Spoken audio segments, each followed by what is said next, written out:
Hello there, Comic Clan, and welcome to Comics in the Cross, the greatest streamers you have never heard of. I, of course, am one of your hosts for today, one of the dynamic duo of Twitch Cross, along with my partner Nitro, who is up in this corner. What's up, good people? Hey, Ads, thank you so much for coming in with that host. We appreciate it, brother. Thank you.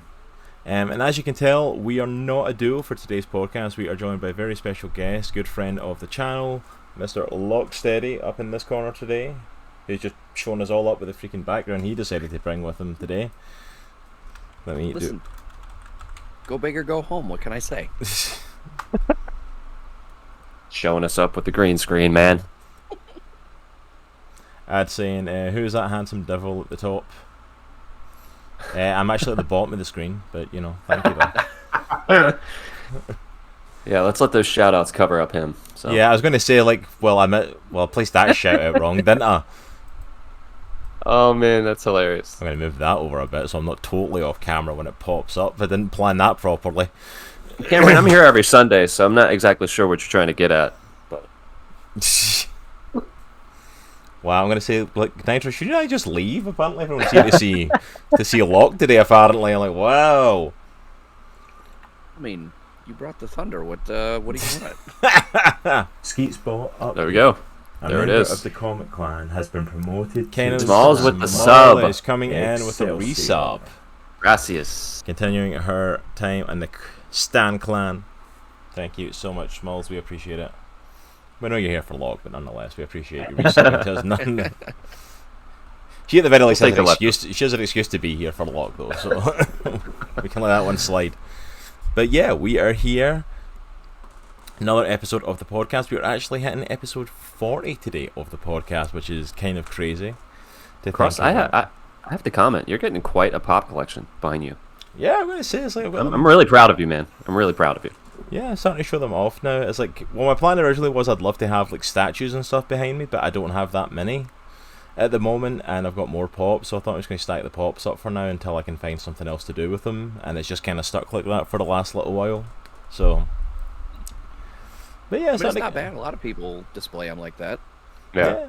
I tend to take most of mine out of the box. I know that's probably like, but I mean, that's how I like to display them, so it is what it is. Honestly, keeping them in the box is just easier to display like that, because I don't have to get a stand for them or something. I can literally put the boxes on top of each other.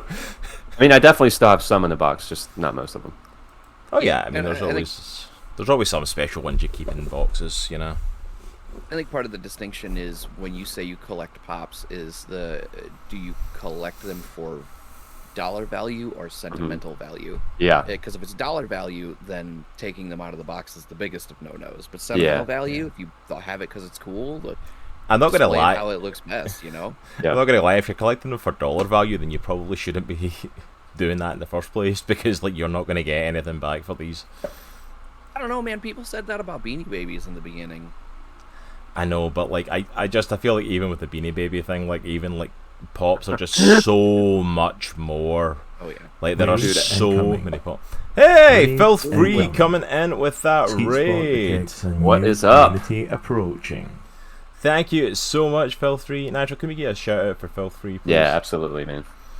Thank you so much for that raid. How are you doing, Filth? It's good to see you.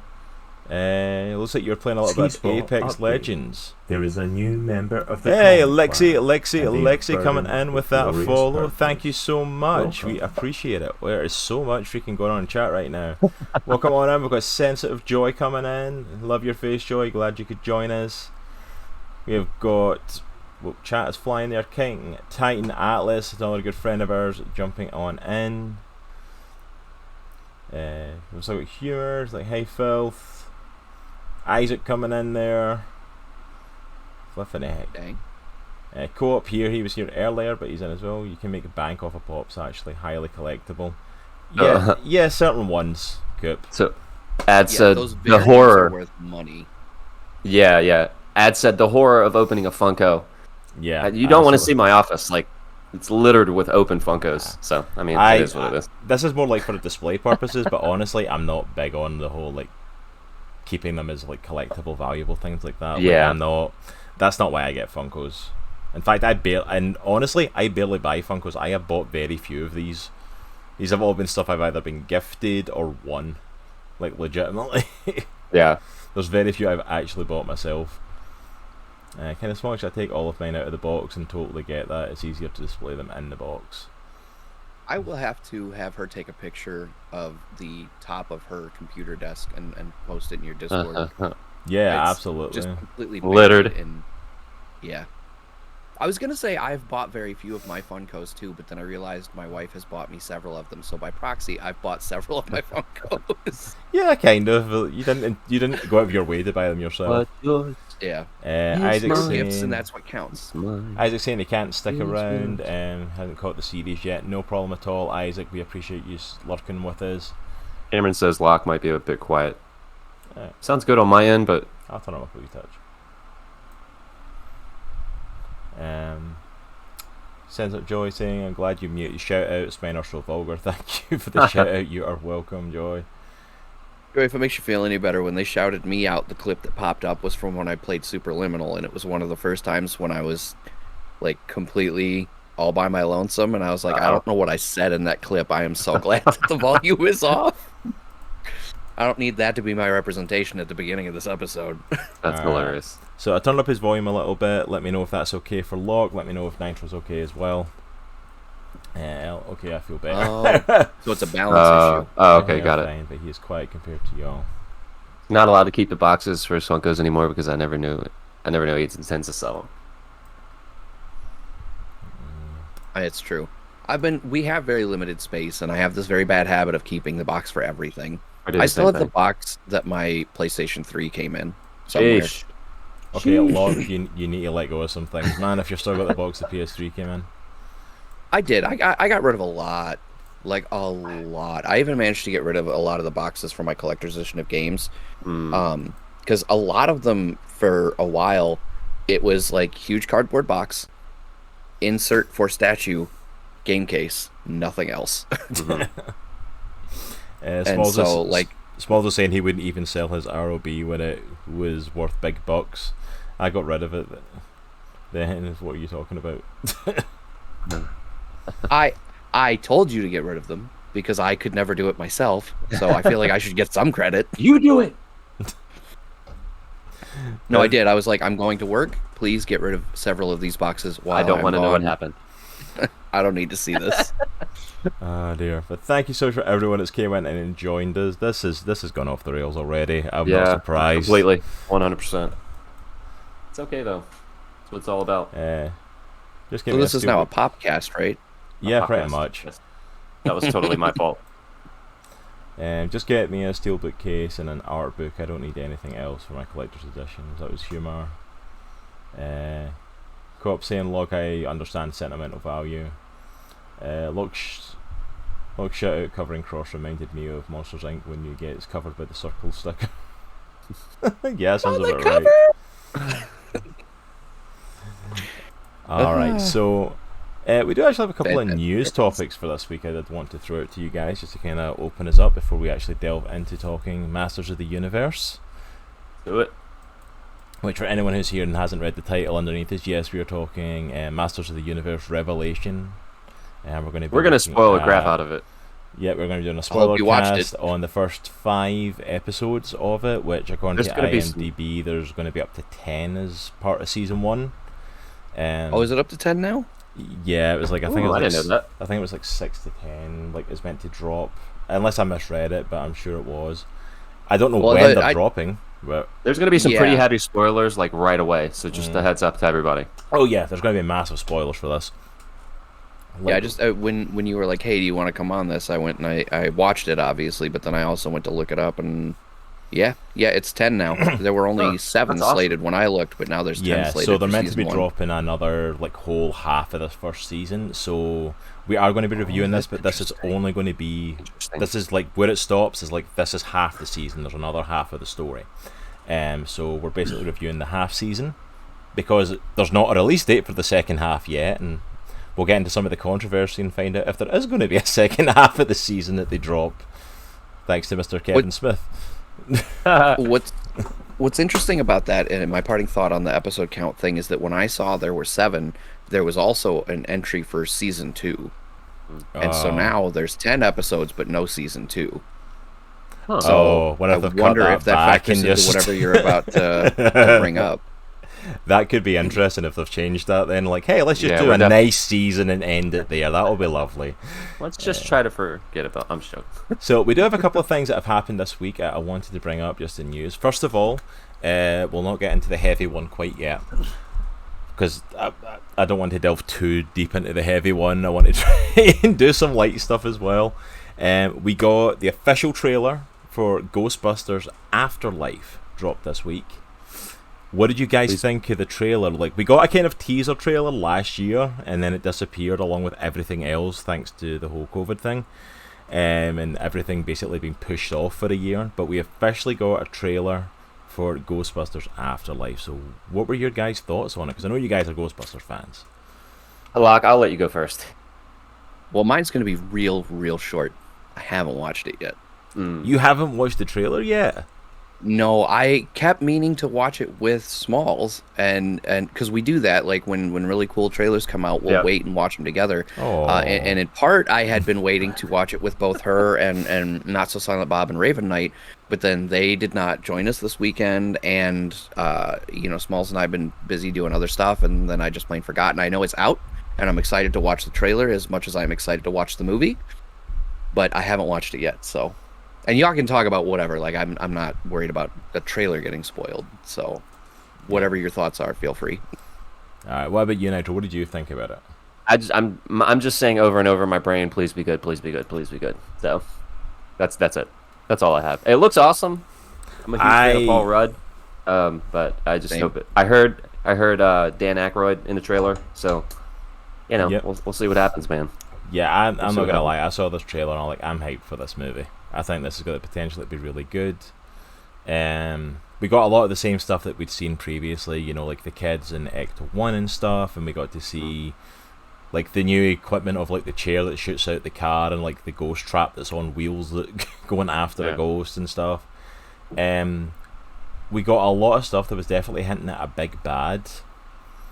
And along with that, we also got a look at what looked like an old school Ghostbusters villain of either the dog that was Gatekeeper or Keymaster. I thought that was him. Chasing down. I don't know who they were chasing down, I can't remember, but like it was definitely looked like it was one of the dogs from the first one. Hinting at obviously, could we see Gozer return? Possibly. It's been a hot minute since I've seen the original. Weren't those dogs animated gargoyles? Claymation. They were claymation. Yeah, like claymation. No, not like how are they created, but like in the story, like they were gargoyles on the roof that got animated as part of the thing, right? Yeah. Like they weren't demons that popped out of the portal. I'm pretty sure they were the gargoyles at the top of Sigourney Weaver's building. No, that's what I thought. I'm pretty sure. Did they not appear at the start of it? Like when she first opens, like when Sigourney Weaver first opens the fridge and sees like Gozer's throne, are the dogs not there? Like, so I think. All right, I could be wrong. I could be way off. But I think what happens is there's a portal basically that turns the top of her building into Dozer's throne, and those dogs are there. I think. I don't know. I don't know. Dozer. Dozer. You mean Gozer? That would be a Nitro? heck of a. That's exactly what I that would be meant. a heck of a crossover. Yeah, just a little bit. The top of Sigourney Weaver's building is now just Fraggle Rock. That's exactly what I was thinking. Like it's just the Dozers from Fraggle Rock building it up. Consistently get names wrong. Stop giving me a hard time. It's a thing. No. Okay, never. but when you get a perfect mashup like that, you can't let that go, Nitro. I can't let that go. See, if I was true. any sort of gifted at I would making do the same videos, thing. that would be something I would be making a like mashup trailer of and putting up on our channel if I had any sort of. See what happens is Bowser appears at the top of the Sigourney Weaver's building. His full top hat. So yeah, Right, we got the first look at that as well. We got a look at Janine making an appearance, the original actress Annie Potts, and that played Janine in Ghostbusters 1 and 2, actually making an appearance. Who I do have to say, she looks practically the same, just white hair now. She looks almost exactly the same as she did back then, just a little older and pure white hair. And then the biggest kind of reveal that we got was, as it was mentioned, was Dan Aykroyd's voice. We got to hear Ray as Paul Rudd and the kids start looking through Ghostbusters stuff, because we get confirmation that the kids, as we kind of already assumed, are the grandkids of Egon. who has passed away now. Yeah. R.I.P. Harold Ramis, absolute legend. But they find the old commercial for the Ghostbusters. That from the first one, like the crappy TV commercial they made, and they dialed the number, and it rings through to what looks like is Ray's occult bookshop.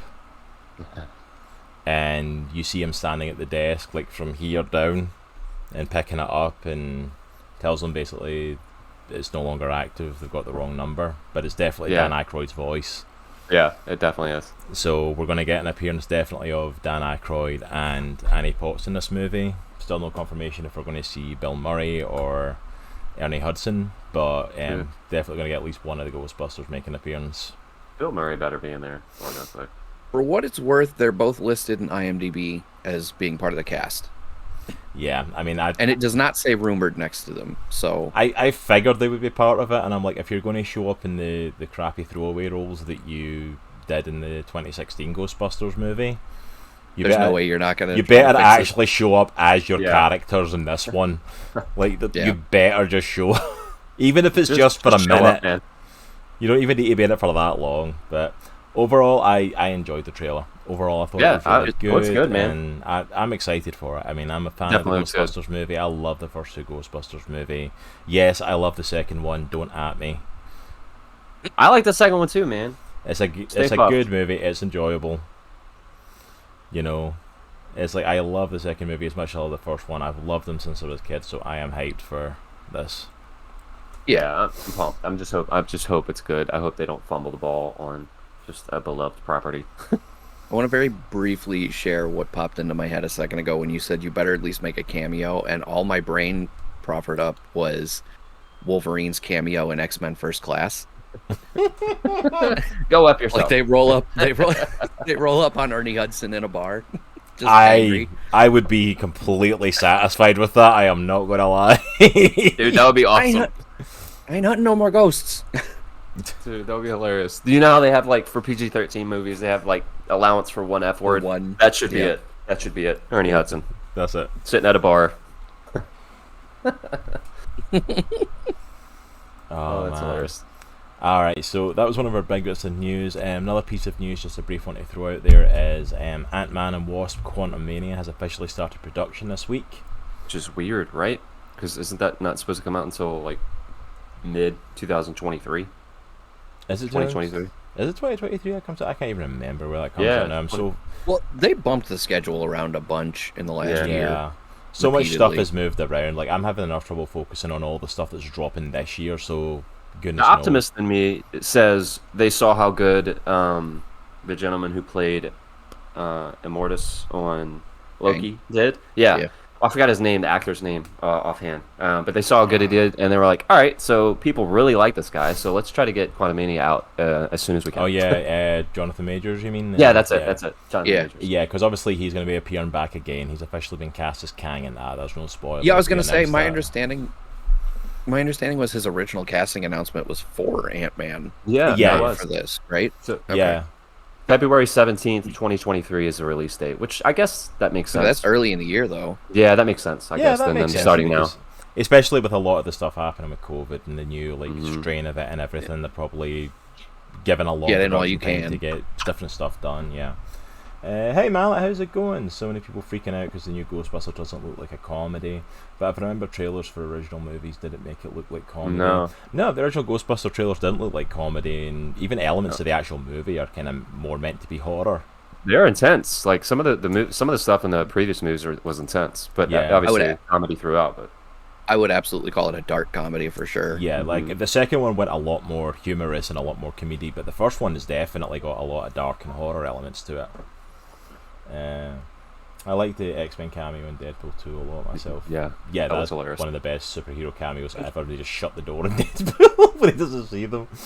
That is correct on Kang. It's almost like they didn't have a budget to dude, that was hilarious. Oh, it's amazing. Oh my gosh. I cannot wait to see what they do with him. Can we talk about they can actually do everything with him? You just quickly say how excited I am. He's officially now MCU thanks to that freaking Free Guy trailer where it's him and Korg reviewing it. Yes. Which is obviously Ryan Reynolds and Taika Waititi, who are both in the movie, which I'm like, that was just a genius idea by Disney. That was absolutely let them do that. One of the best ways to do that. Yes. Don't introduce him in a movie. Put him in a commercial for a completely different movie that has nothing to do with Marvel. All I want to see now is Deadpool and Korg for an extended period of time, and I'm like, putting Korg next to him, I'm like, that's the perfect person for him to bounce off of. I want them to just do movie reviews. Yeah. That's just a podcast movie review type thing. Yeah, I would happily watch that. I would quite happily sit and watch that. It was amazing. Like, is anyone else gutted like the Deadpool had like other like movie reviews that he was like showing beforehand that like I've done a few times, and I'm like, I kind of gutted they don't actually exist. Like, I kind of sad this isn't an actual series that he's doing of movie reviews. A little bit, yeah. What's cool about that though is that they've in general leaned really heavily into that sort of false fourth wall marketing with the Deadpool series. Yeah. I don't know if you guys saw it, and by you guys I mean everybody, not just you two. But I want to say it was when Deadpool 2 came out. They had false sleeves where it was other movies front cover, but with Deadpool on it. Yeah, I saw that. So like the whole display was just like 20 other movie covers, but with Deadpool photoshopped into them. That's awesome. And it was just a little fake sleeve, like, and they just lean real hard into that stuff. And I love it. I think that's the perfect way to market that movie. That franchise. I mean, I love that they just let them go with it, and they just let them do their thing with the Deadpool stuff. And it's like, it's so smart. Just they know what they're doing. Just leave them to it. They proved they know what's up. Let them ride it out. Yep. So before we delve into Masters of the Universe, there was one big topic I did want to bring up for discussion. This will probably cause a little bit of discussion. I don't want it to go on for masses amount of time, just because we do want to review the show still during the show today. But it was revealed this week in news that Scarlett Johansson, known for playing Black Widow in the Marvel movies, is now officially suing Disney. Due to the release of Black Widow, not just in movie theaters but also on Disney Plus as part of their Premier Access.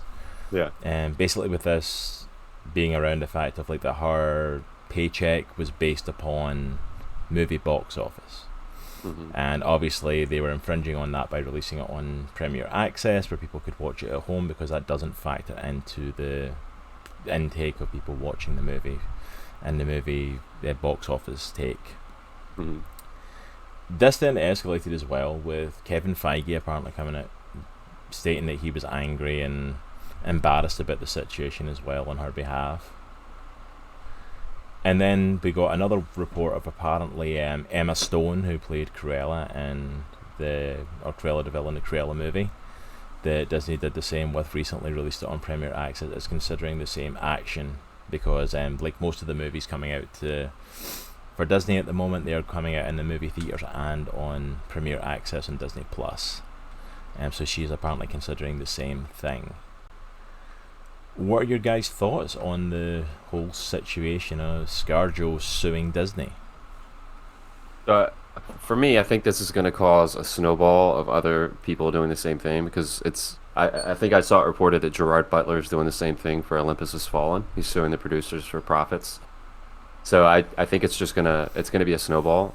I guess my thing is, if it was in the original contract and the producers or Disney or whatnot, went against what was stated in the original contract, absolutely. I feel like she has a case and she should pursue that.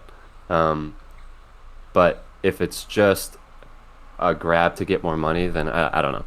But it sounds like the original contract, as it was written, was not honored correctly. So it sounds like she has a case. I don't know.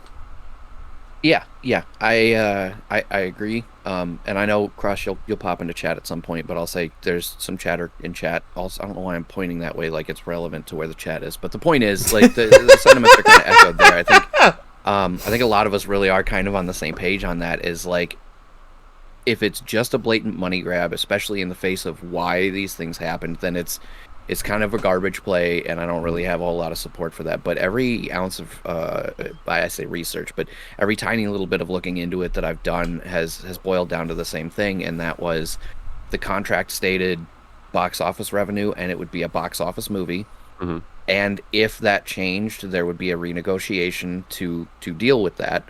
And then there was not, is my understanding, and just like Nitro said, if you didn't honor the contract the way it was written, then I'm sorry, you've earned a lawsuit in that case. Yeah. I don't care what it's about, how minor it is, whatever it is. Like, exactly. that's the point of the contract. Is we are both agreeing to be legally bound by what we're saying is what we're gonna do. And if you don't honor that, that's like literally that's 100% of the point of a contract. No other reason for it to exist than that.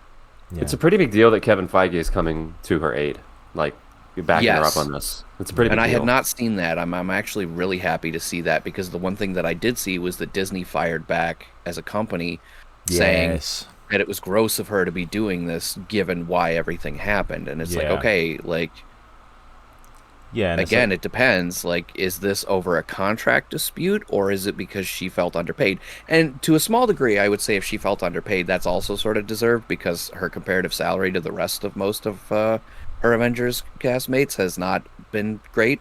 No, like, in terms of like what deals they've got. But I mean, I think she's the least paid out of the original 6. You know what I mean? Like the original 6 Avengers, like she's the one that's making the least amount of money, which is like, it's kind of nuts to think about. And I'm like, there's no reason for that. Cameron in chat at all. Cameron in chat said, not sure if it's been confirmed, but I heard she tried to get a new contract and Disney didn't go through. I haven't heard anything. That's what I heard too. Yeah. I don't know if that's true, but that's even more to my point. She did try to reach out to them to say, hey, if you're going to do this, let's renegotiate the contract like we discussed. And they were just like, now we're doing it. And again, I don't know that that's true. That's just what I've heard.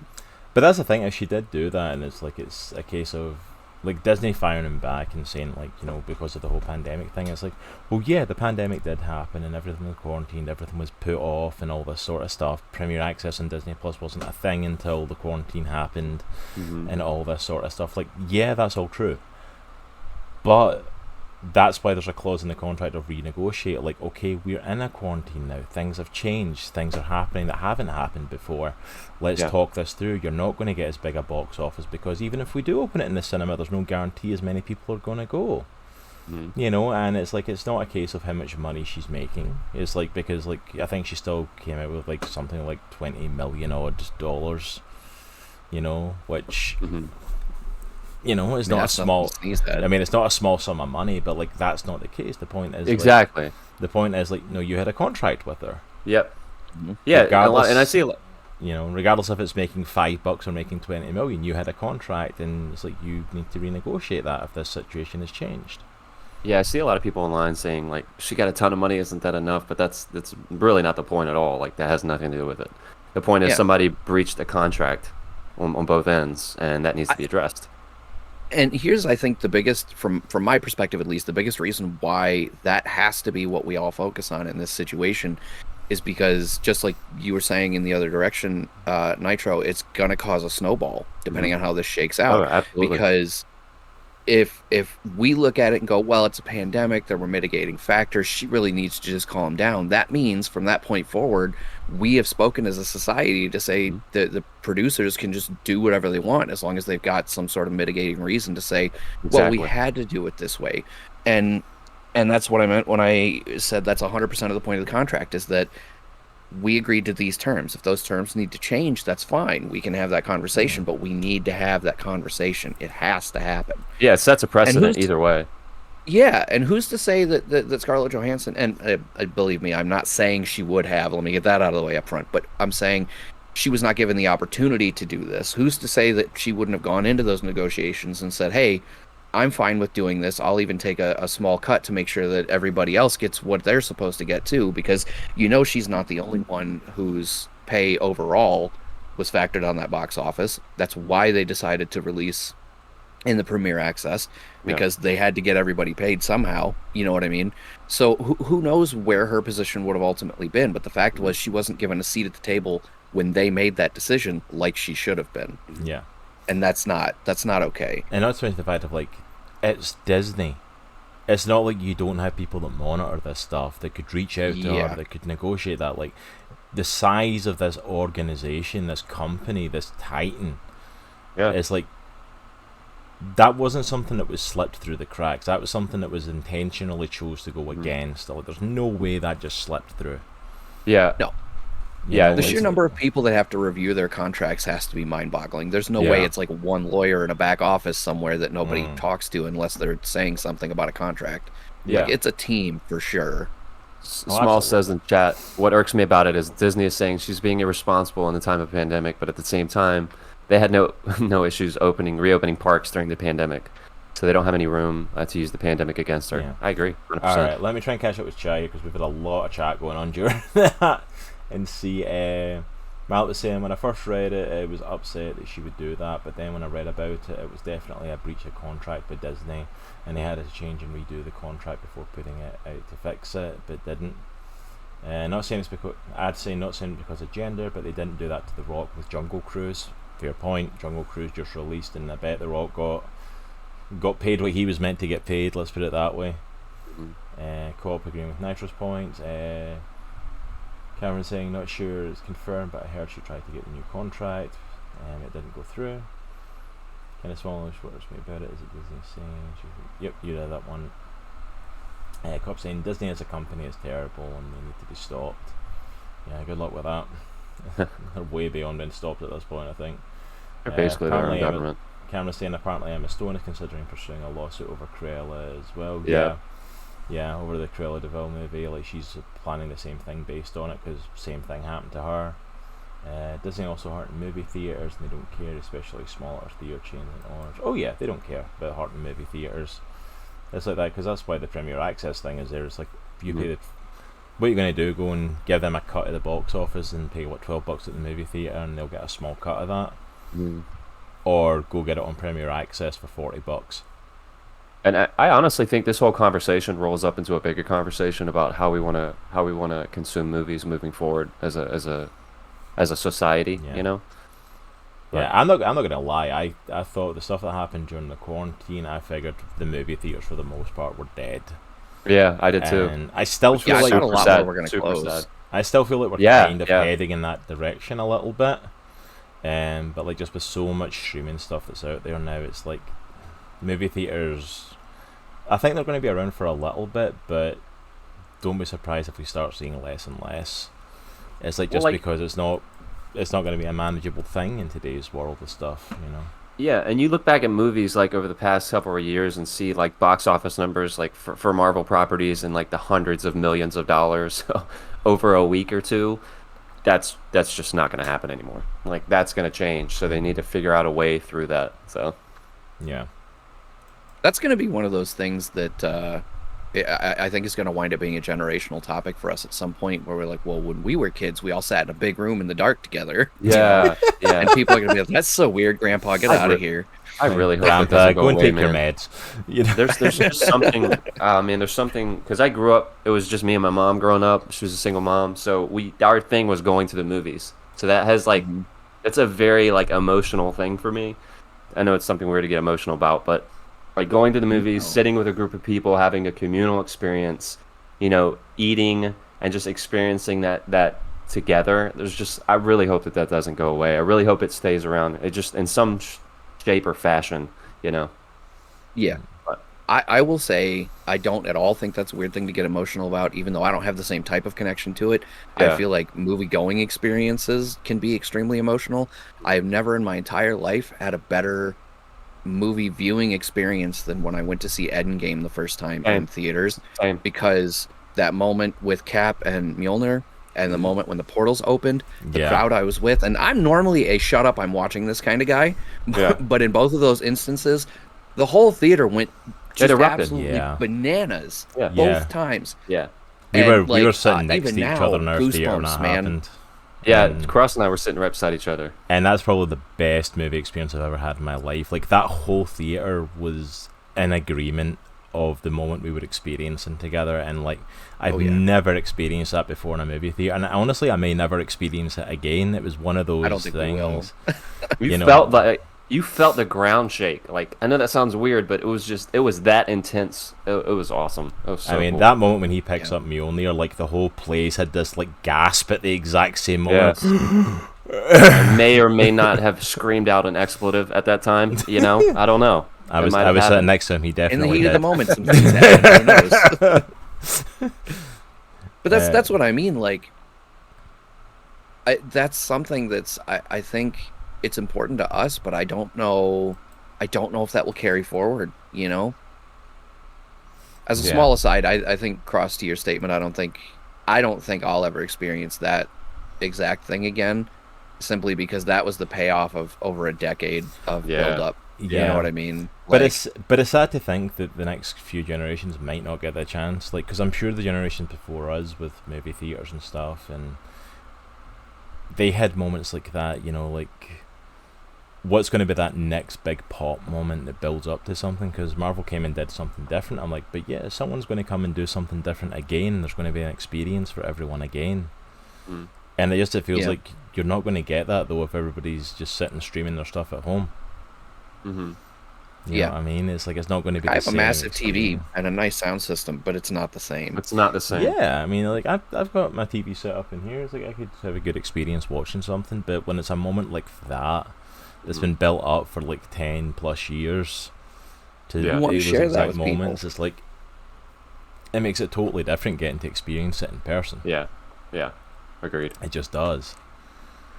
Alright, so I think I'm going to call that conversation there, just to make sure we get a good bit of time to talk about our actual topic for today, because I feel like that there's a whole bunch of conversations that could take place round about that whole situation, and I'm pretty sure it's not a good topic though, man. That's a good topic to I'm talk pretty through sure at it's not some the point. last we've heard of that whole situation, so I'm sure we'll be talking about it in weeks to come, months to come probably. But alright, for everyone that is in chat, we are going to be going into talking about Masters of the Universe Revelation. Let's do this. First part of Season 1, the 5 parts that we got to see. We are going to be going full spoilers in this talk. Last if warning. you have not seen it and you do not want this to be spoiled, this is your Like, chance. immediately. Yeah, like this is going to get spoiled fairly quickly. Like, Yes. and I'm probably just going to do my usual thing of saying something just to prove my point, but like this is your chance. Get out now.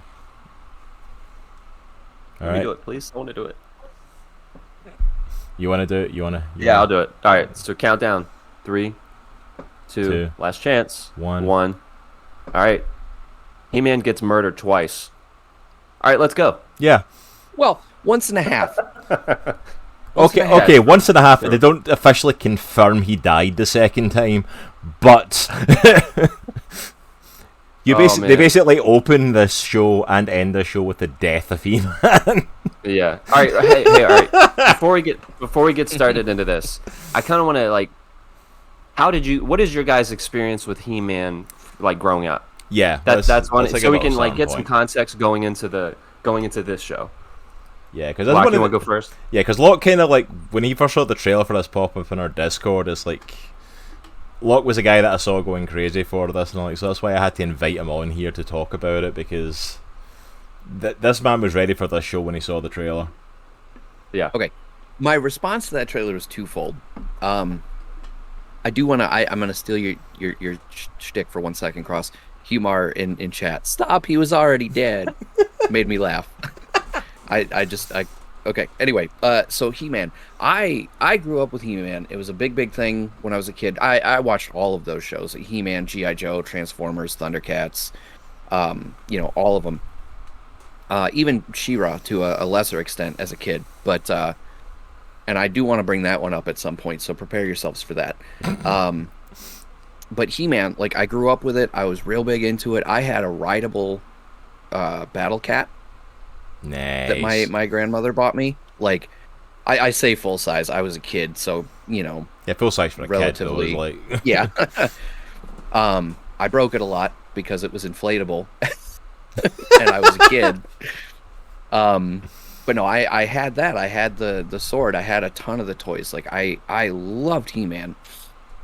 And so when this trailer dropped, the first thing was obviously that nostalgia, I was like, oh man, my childhood. This is so cool. Like, I love when they bring these things forward. But then, just credit where it's due, however you feel about the show, watch the trailer and tell me that trailer is not still one of the best. Dude, they it could is not sick. possibly... Yeah, they could not possibly have picked a better song. They had fantastic cuts of action that didn't spoil anything. Like, movie companies, take notice. This is how you trailer. It was so good. Trailer was phenomenal. When I heard Holding Out for a Hero, when I heard "Holding Out for a Hero," I was like, okay, we're in for it. Yeah, This is gonna be that's awesome. that absolutely sold it to me. It was like, this is a 80s nostalgia Yes. right here. I'm in. Yeah. I'm all for this. Let's go. And that was the other thing I was gonna say is like that song hits those of us who grew up with it just that way. Like I will never ever not think of Short Circuit when I hear that song. Oh yeah, dude, I haven't seen that movie in forever. I know. I I've know. seen that for a long time. But that was I think my first major introduction to the song was in that sequence, and so it's permanently burned in my brain. But I love that song. Period. Like I've seen it used for other stuff over the years, and every time I hear it, I'm like, I don't even care anymore. Whatever whatever is happening right now, I'm in the moment. Yeah. I mean, I care about whatever is for later, but right now I'm there. I'm in, and this trailer just absolutely nailed everything. I'm being told to check my messages. Oh, no way! Cross, how hard is it for you to get a picture out of Discord onto the stream? Is this plausible? I can possibly do it. Why? What we got? Because it was that. Oh. Smalls just sent me a picture of it. What is it? I want to see. It's in the Discord call. Ooh. All right. Nice. All right. I'll try and get that up on a screen if. But yeah. Dude, that's awesome. Sorry, everybody's just like, what is it? To the original asked question, I think that sums me up. Like I grew up with the show. Oh, and my parting thought was I tried to go back about 10, 12 years ago and rewatch it because I got a hold of the box set at one point, and I got maybe 3 episodes in and was like, I liked this. I thought this was good. This aged horribly. It really, really did, and it bums me out because some of the '80s stuff is just like that. Like, I've gone back and rewatched like Thundercats and Voltron. Those aged just fine, in my opinion. He-Man, not so much. It was extremely one-dimensional. Yeah, that was one of the things. Like I said to you, is like watching this show was like, it was almost like being introduced to a whole bunch of new characters. Because like I remember none of these characters having these personalities, and I'm like. And then I thought back, and I'm like, I don't remember them having any personalities, come to think of it. So yeah, it kind of works. He-Man had almost none. Cringer had, I would say, probably about 70% of the personality in the show. Yeah. Across the whole cast, it was that cat. And not Battle Cat, Cringer specifically. Yeah, Cringer. Battle Cat did not have a personality, Cringer did. Yeah. Which is weird to think about. You get about 3% for Man-at-Arms, 2% for Teela, and then like all the rest of it went to Skeletor. Alright, here we go. I've got it up on screen for chat. Nice. There we go. That I used to have that. That's hilarious. Picture we got sent, inflatable Battle Cat, which is, I'm not gonna lie, that is awesome. Dude, I had the figure Battle Cat back in the day that had like actual like felt on it. I don't know if you remember that. It had like glaze felt on it too. I remember that. Yeah. Oh yeah, dude. And then I ruined it because I liked to play with toys in the tub. Yo, oh yeah. Yeah. I did bring my G.I. Joes and Ninja Turtles in the tub. So what are you gonna do? Yeah. I did that with books too. I was not a smart kid. That's hilarious. So Cross, what was your experience with He-Man growing up? Kind of the same. Like I grew up with all that stuff at the same time, like nostalgia, like the He-Man, the Transformers, the Thundercats, all of that. Like all of that stuff was my jam. I grew up watching all of those shows. 100% say those were probably my first foray into loving stuff that was very superhero based and very like comic book based. Honestly, probably comes from a lot of that stuff. You know, it's like because like getting into Spider-Man, X-Men, all that came later. When those cartoons came in the 90s, but all of this stuff was already there, so I was watching this stuff from a young age. I had the toys. I remember having the Castle Grayskull playset. I remember getting all the action figures of He-Man and Skeletor and all the different characters. Man-at-Arms, who for some reason in the toy was clean-shaven, even though he's never been clean-shaven in his life. I always remember that being really weird. I never understood that. Does he just look like a generic guard at that point? Yeah, he's just a generic guard, and stuff like that. It's like he's got like a ginger mustache at least give him something, you know? No. The mustache was what set him apart in the show. That's how you knew it was Man-at-Arms, was because he had... Yeah, because they all had that mustache. armor, because it was like there was a bunch of Man-at-Arms, but like that was the guy. And it's like, no, okay. But yeah, I had a bunch of the figures. That was like my main thing to play for. I loved the show. Again, like you, like going back on it, it's like ooh, this isn't as well put together as I remember. I have an aside for that when it's my turn again. But the interesting thing as well, though, is the fact of, like, I remember, because this isn't the first reboot of He-Man. They've tried it a couple of times, and I remember, I don't know if you guys even remember it, but there was a 90s reboot of He-Man, which was done as kind of like a fantasy sci-fi-esque style to it. It was like so far different from the original one. It's like it's 100% 90s, but nobody remembers it when I talk to them. Like, people remember the original, people remember the 2002 like reboot, but nobody remembers the one from the 90s. I knew it existed, but I never saw it. So let me see if I can. I didn't know it existed until we started prep for this show, honestly. Yeah, let me see if I can. Well, while he's looking that up, my real quick aside, this is something that for those of you who didn't grow up with this era of TV, to be aware of, a lot of these things were toys first and shows as vehicles to sell those toys second. Oh yeah. And because there was something I read recently, last night I think even, that gave me a couple of points that I want to bring up as we talk about this stuff. And it's that Transformers did a very, very similar thing in the movie to what this show did, in that it killed off the main character, who we thought of as the main character. And in the Transformers movie, the animated movie from the 80s, to be clear, not any of the Michael Bay movies, the point they were going with at that point was they had felt like the original series had run its course. People weren't buying the toys at the rate that they wanted anymore. And so they wanted to bring in the new generation of characters. And so their plan for that was make a big production movie and kill off the main character, so that they would get a new leader, which would bring in a whole new influx of new toys for you to go out and buy. Yeah, pretty much. And so, you know, to what Cross was saying a minute ago, why that became relevant for me was we don't remember most of these characters having any personality in the original show, and it's because most of them didn't. They were inserted into the show in combat sequences so that you could go, that guy looks cool, I want that toy so he can fight with He-Man at home. And that was it. You didn't need anything more than that. Like, as long as it looked like the guy in the show. I didn't even know that existed, dude, until we started the show. I'm gonna have to go find that. That's crazy looking. No Skeletor. Wait, that's Skeletor? Yeah. Wait a minute. Are you? Oh my gosh. That's Skeletor. That looks like Starscream and Skeletor had a kid. Like, and this then is painted him brown. Like, so, like, that was part of my, like, He-Man growing up, was that show as well, which was so far different from the other one, but no one else I talked to ever seems to remember it, and I, like, it was one of those things for a while where I was like, I thought I was the only one that had ever seen it. Like, did I make this show up in my head?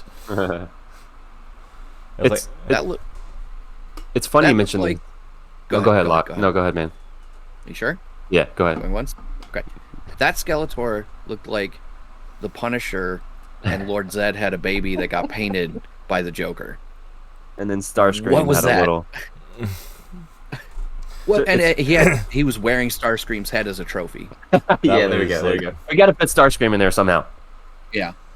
So it's funny you mentioned the toy aspect. There's a show on Netflix called The Toys That Made Us. Have you guys seen that? Yeah. Oh, such a cool show. Yeah. One of the episodes is actually on He-Man. Yeah, that keeps literally popping up on my Netflix now that I've watched Masters of the Universe. It's like, hey, watch this show. Watch this. It's such a cool show, even if it's just for nostalgia purposes. But to your point, Locke, they talk about how, you know, Star Wars toys were such a huge thing, and kids were buying Star Wars toys, so they wanted a new line of toys for boys, basically, and that's what they basically created the show around. So it's very, very interesting. So I'm just checking out the side chat here, just see if we missed anything. Absolutely, Mallet. I definitely associate it with Short Circuit. Skeletor and Dolph Lundgren movie was painful for me. Oh yeah, that the Masters of the Universe, like, live action movie as a whole. Oh, but that was Frank Langella. That movie that's something else. Dolph Lundgren was He-Man. Oh, but Frank Langella was Skeletor. That's right. Yeah. I mean, I will say there wasn't like Dracula. it was like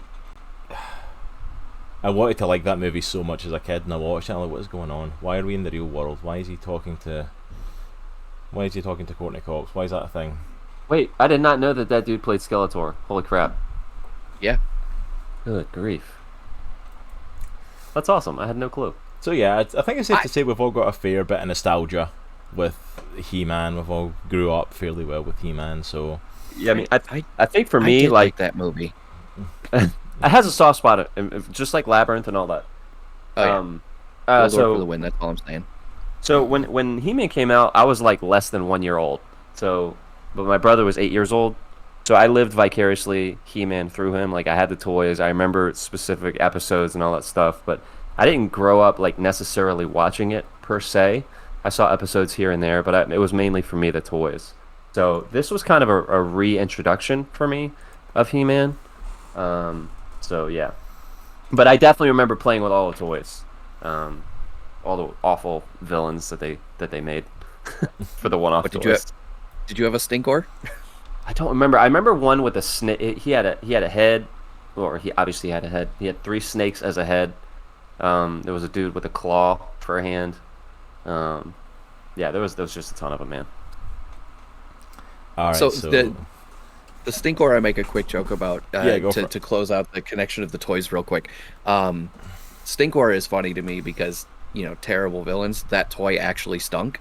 Oh no! Like they actually put something on it that made it smell bad because that was the crux of the character, and of course he did not sell well because of that.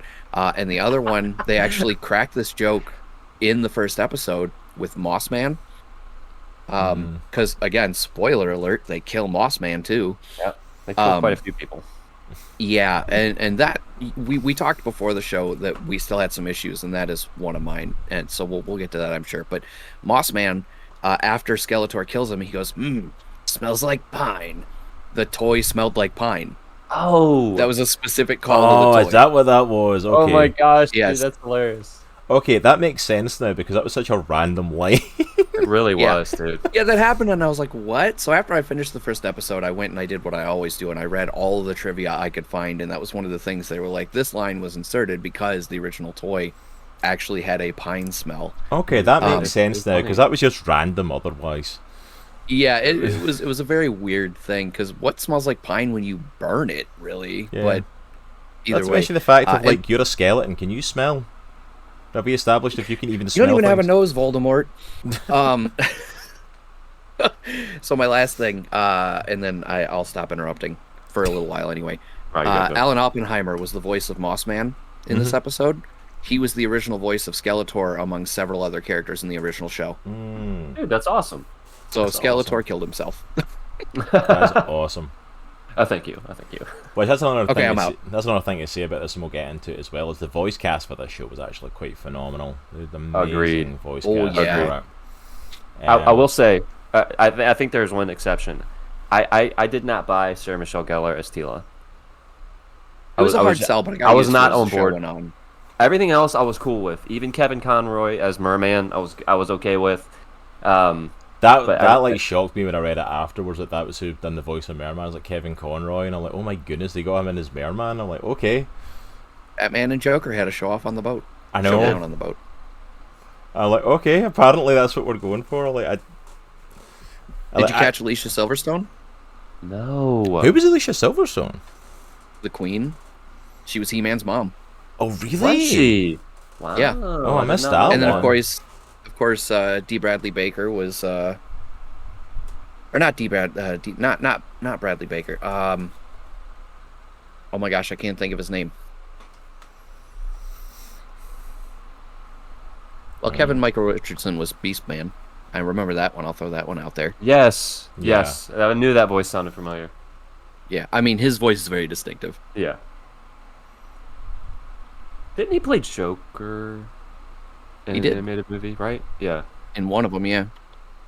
I mean, at this point, a lot of people have played Joker though, True. so that's the thing. Yeah. Jason Mewes was on there as a VA. He was Stinkor Yeah. in Yeah. the second episode, I think, Dude, I thought Justin Long as Roboto Roboto. was fantastic. Yeah, he did well in that role.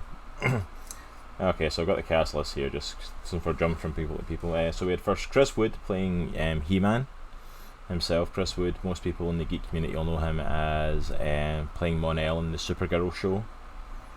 I don't know him from anything else, so I don't know if anyone else does. We had Sarah Michelle Gellar as Tila. We had Lena Headey as Evil Lynn, who done a phenomenal job in that role. Mark Hamill was Skeletor, obviously. Of course. Playing him again, just his Joker voice. Pretty much. Which I love the fact that's just his go-to evil voice now. Like, yeah, I'm just going to do Joker again. Yeah. And you're going to pay me for it, and you're going to like it. And I did. Yeah, I did too. It was awesome. Diedrich Bader was Trapjaw. Liam Cunningham is Man-at-Arms, which was a great casting choice for him. He did great Agreed. at that role. Yeah. Susan Eisenberg was Sorceress. I'm not really familiar with her too much. Justin Long was Roboto. Griffin Newman as Orko did a really good job. Agreed. The only major thing I know him from is if you watched the Amazon Prime Tick show, he played Arthur. Okay. So he played the voice of Orko and did the great. Kevin Michael Richardson, as you said, it was Beastman. Henry Rollins was Triclops. I did not know that. Mm-hmm. I did not know Henry Rollins was in this. It's Triclops, which I'm like, it kind of works. It was an interesting. Are you raising your hand to speak, Locke? I am, because I'm guessing you're reading the cast list from the main thing or on mobile, one of the two. Yeah. Because Diedrich Bader was Trapjaw. That's true. He also played 3 other characters, one of which was King Andor. Oh, he was King Randor, Andor. Not Andor. Yeah, he was He-Man's father as well. Oh, nice. I clocked him immediately. The very first Really? line he said, I was like, "That's Diedrich Bader." Dude, I didn't catch it. Yeah. We had Stephen Root as Cringer. Mm-hmm. Another formal casting. Dennis Haysbert as King Grayskull, which. Welcome to Allstate, right? I was going to say that, like, most people know him from. Okay, it's like, I'm going to say, like, for the most part, I still remember him as the president in the first couple of seasons of 24. Yes. But yeah, pretty much everyone today knows him only as the Allstate guy, because that's what he's been doing for like 10 years at this point. Yeah. You could literally read the pamphlet to how to put together an IKEA desk, and I would go to sleep to it. I mean, let's be honest. And then, of course, like you said, Alan Oppenheimer's playing Mossman, the original Skeletor. It's like the cast list for this is just phenomenal. It really is. So let's jump into what's actually happening, because we're hitting over the hour mark at this point. So let's jump into the actual series itself then, because there's only 5 parts to this. Each part was like 25 minutes, so it's not. Henry Rollins does voice acting now. Yep, and this he did, absolutely, and he was actually pretty awesome at it. Yeah, he was good. So let's jump into this then. So, what were your guys' thoughts on episode 1? Because obviously going into episode 2, everything changes.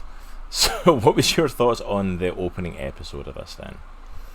When we go into what is essentially the assault on Castle Grayskull from Skeletor and He-Man and Eternia coming to its defense. What were your thoughts as we opened the show on this? So I think for me, what immediately struck me was the quality of the animation. Like, I compare everything to Avatar and Legend of Korra because I think they set a specific standard for animation. And I'm not saying that this comes close, but it reminded me of that, especially during the action scenes and the fighting scenes and stuff like that. I feel like the colors and the way that they composed shots on this was awesome. It definitely had like an 80s cartoon, Saturday morning cartoon vibe to it, I thought. I will say this is definitely, in my opinion, this is definitely not He-Man's story. This is definitely Teela's story. 100%. Which I was not prepared for at first, and that's why I think I had such a like a knee-jerk reaction to the first episode. But I think the more I got into the episodes, the more that kind of chilled out, and I kind of got to start to like it for what it is. I still have issues with it, but I definitely don't hate it as much as I did after the first episode. Yeah, and that's understandable. I mean, and speaking towards that, like the fact that it's clearly becomes Taylor's story and following her, and we talked about it already. He-Man dies at the end of the first episode, along with Skeletor. Yeah. First episode. At the end of the first episode, I think that's where a lot of the controversy, and we'll get into the controversy around Kevin Smith and all that with it. But I think that's where a lot of it came from, because it was pitched as a He-Man story, and it was pitched as like He-Man and Skeletor. All the commercials, all the trailers showed that, and I get you don't want to reveal like that big spoiler, but this was a show that you sold everybody. It was He-Man versus Skeletor. Even the commercials, you had the toys of He-Man and Skeletor bouncing off of each other and interacting with each other.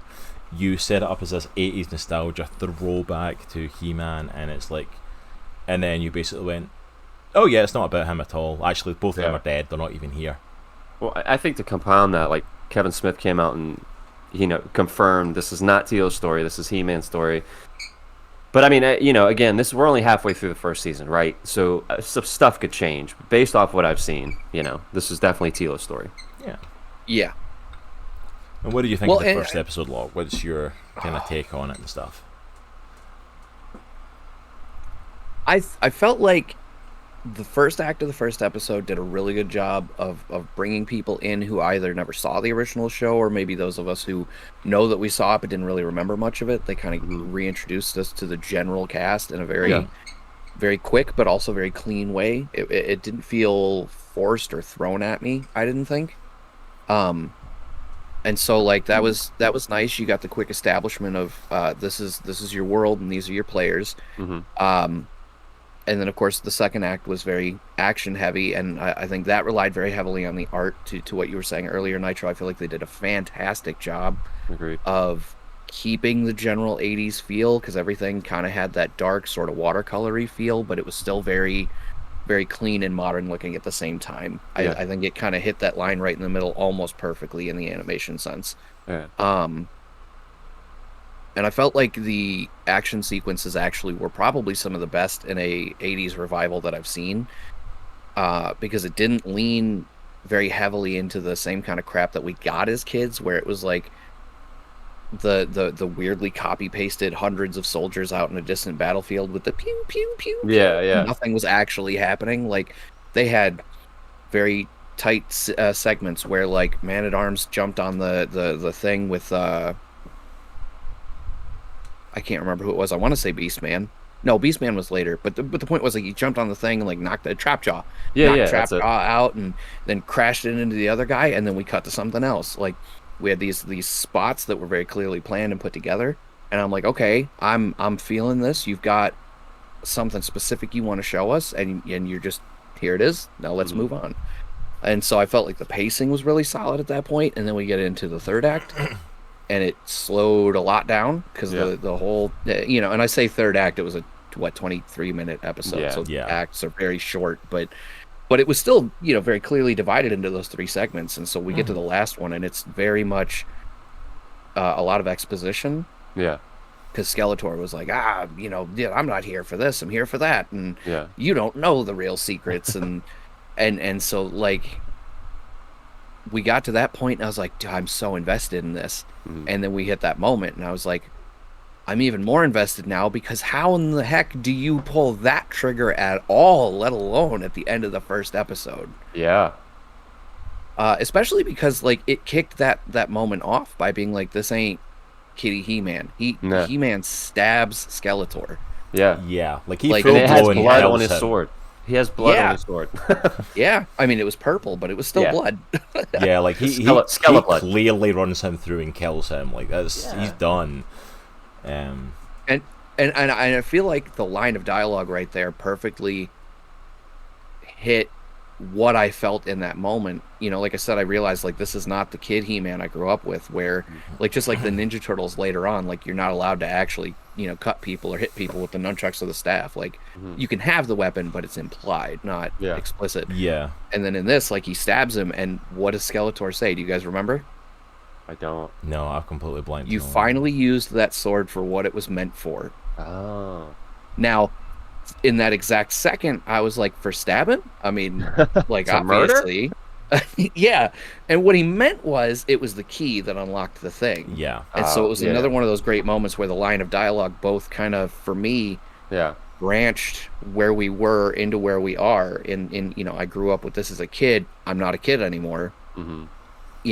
But then it also served an actual narrative purpose to move us forward in the scene too. Yeah. So like I felt like for me personally, start to finish, I felt like it did a fantastic job of setting up everything else that was going on.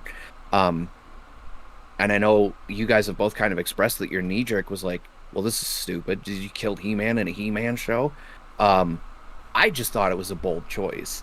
Yeah. I was not prepared for it in any way, shape, or form, but I didn't come out of it hating the decision like I feel like a lot of people did.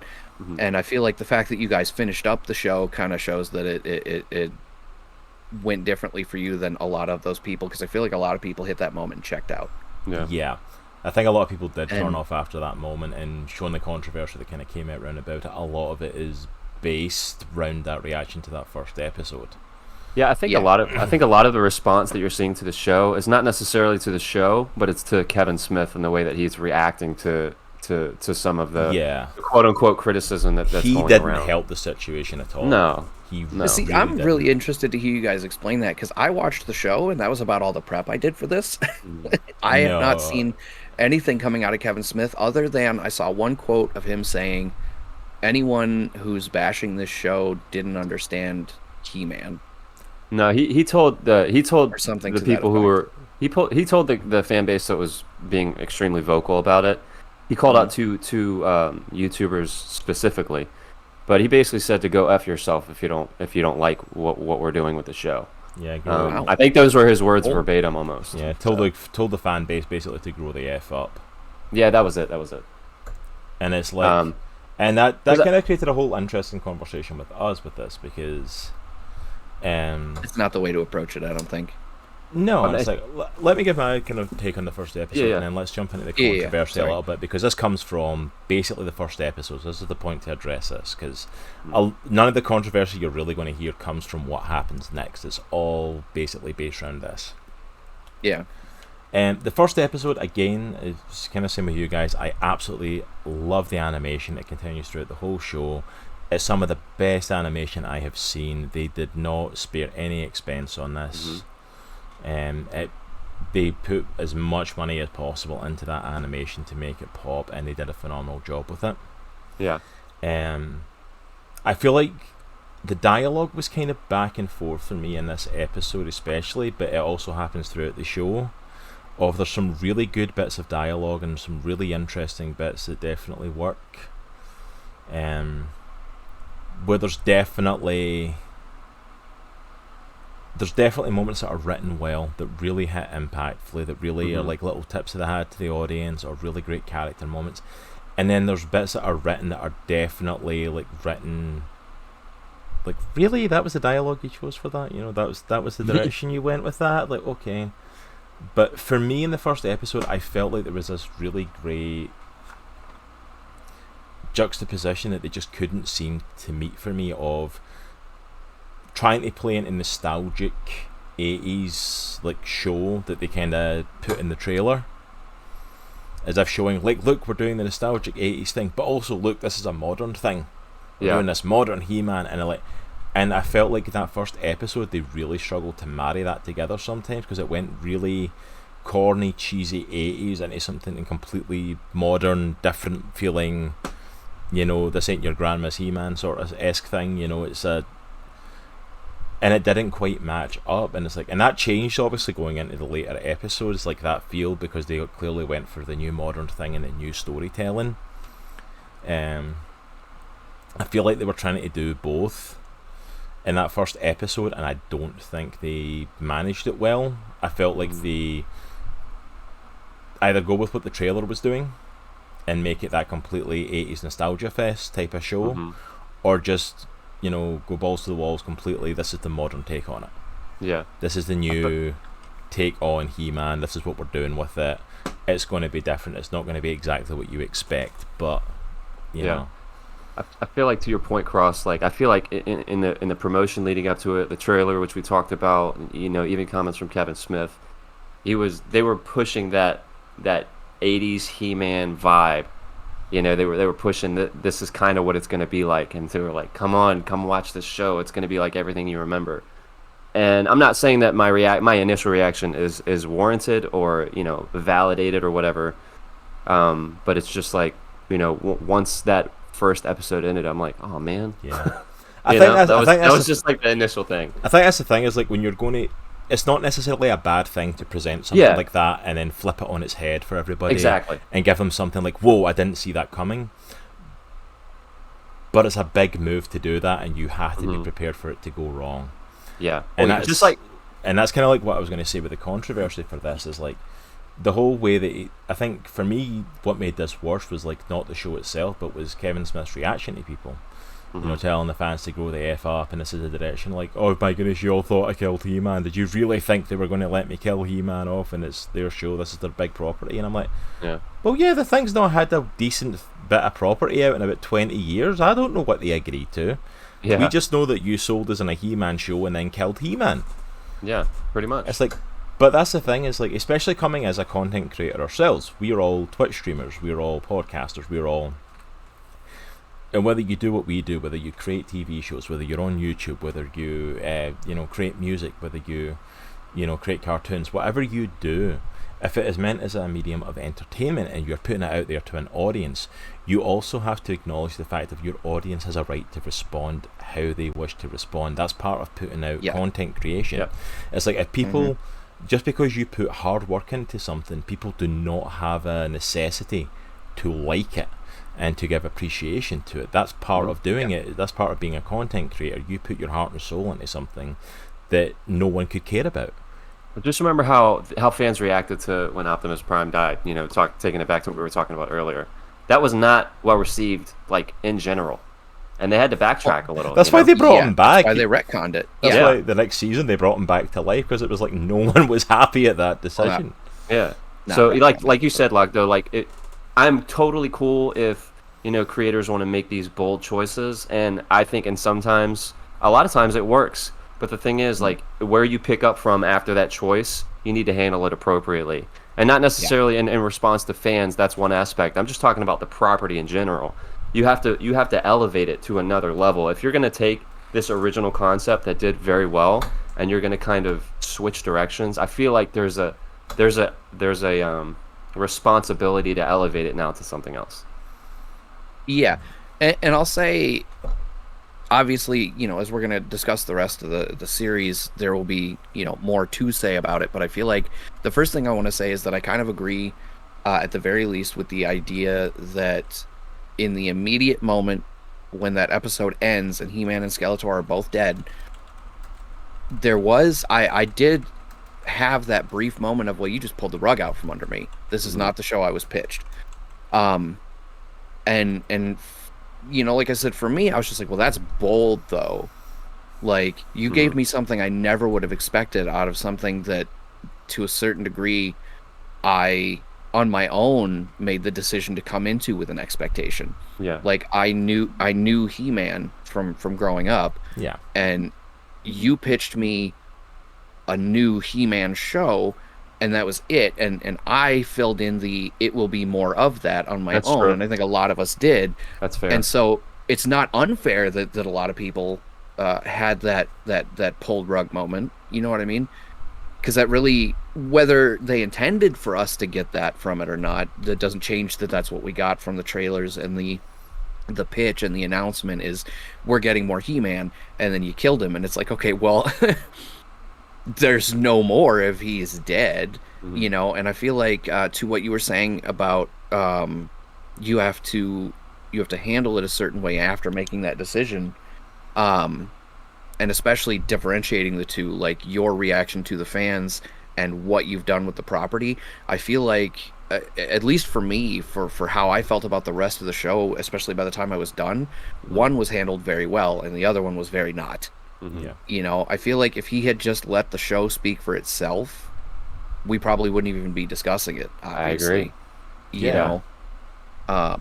Yeah, and like I said, I hadn't heard that. I heard his response was along the lines of, you don't understand the property if you're mad at me for this. I had not heard anything past that, Yeah, no, So he went off the rails a little bit with it too far, and it's like it was uncalled for. Just to Yeah. catch up, Santaro in our chat was saying, it's like, I don't know, there's been a lot of complaining that the show is woke and the women stole the show from He-Man and other BS like that, and like, yeah, I can see why people would be complaining about that sort of thing, and it's like, it's people scared that it's part of this, like, you know, woke culture, and, you know, we're going to get rid of He-Man, and then Teela's now our main character, and I'm like, I have no problem with. Let me use this as a transition going into the other episodes, like, because where it goes from here is definitely interesting. And that's how it is to Nitro. Like, overall, the story of this series I found very interesting. Agreed. Because the end of that season, of that episode 1, you have He-Man and Skeletor dead. The Sword of Power's gone. He unlocked the thing in Castle Grayskull, so magic is essentially gone for the most part, or at least it's at its minimal. So Eternia is having to like learn how to go forward as a place that's not of magic, and then you find out that, well, Eternia was created from magic, so actually the whole place is dying, so we have to reignite it now. Yeah. And that story and where that takes them, and going to Subternia and Preternia, which is basically heaven and hell for their world, which concepts we've never thought about. Meeting also with the cult of technology and machines that have taken over and all this stuff, and like all these concepts are so freaking amazing. Like, this is what I want from this. I want world building. I want to, because none of this stuff was there before. None of this stuff. It was a general show of like Skeletor tries this new plan and He-Man goes in and stops him, and they stop him, and back to the normal way of doing things. I'm like, this is expanding the world. I love this. My biggest issue, and this is her character, is the only big issue I've got, was what they did with Teela. Because like there was potential for some great character moments here with her, and I feel like they just didn't take them. And it's like, you were trying to get me invested. Like, give me any other character. You took Orko, who was this annoying little poltergeist from the freaking original, and made him a character I actually got invested in. I got invested in Evil Lyn. I got invested in these other characters around them. But you turned Teela into this mopey, hey, I can do all this strong stuff myself. I don't need He-Man around to do it. Yeah. And I'm like, but she's so literally annoying. And you didn't give her a character arc to change that, though. I think that's probably... She went mopey at the end of episode 1 because everyone lied to it, and that did not change.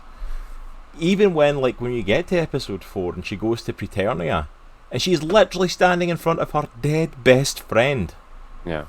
She sees Adam again, and it's like, are we going to talk about this? You know, since I'm dead and we're probably not going to get another chance to. It's like, no, I'm just going to keep being mad at you.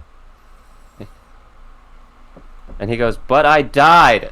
Like, I'm literally dead. Go on, Locke. I know, I was waiting for Locke to come in with it. I have to disagree.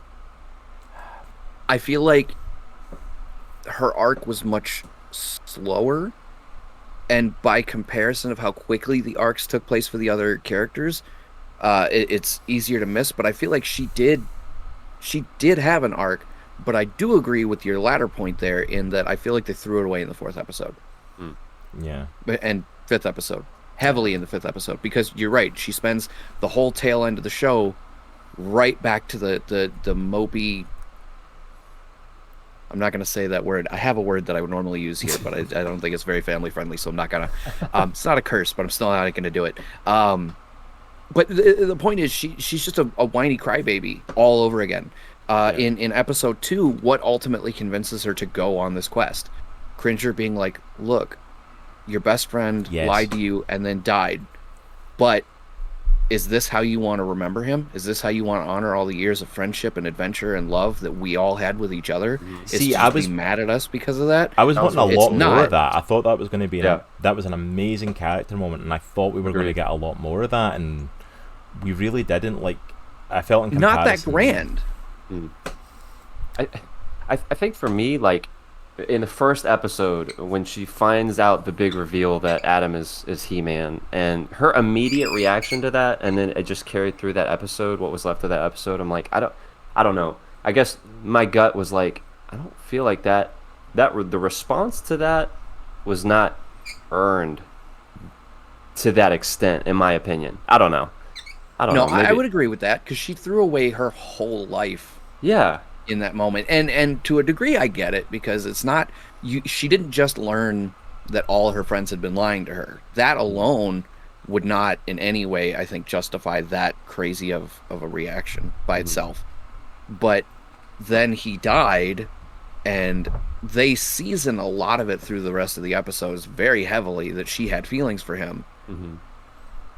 I or both of them, I guess, technically, because she very obviously had that connection with He-Man, but she obviously also very much cared about Adam, who she thought was a completely different person. Yeah. And so not only does she realize she's been lied to, but she also has to come to terms with the fact that both of the guys that she had these feelings for are, A, also people who lied to her, and B, also now dead, and so she has no avenue to deal with that in a healthy way, to process it. Like, she's left with, well, I learned all of this and they died all at the same time. And so while I feel like the way they kind of presented the reaction, because she just stands there stone calm the whole time until Randor is like, get this traitor out of my sight. Yeah. And at that point is when she's finally like, emotes, boom, screw this, I'm out.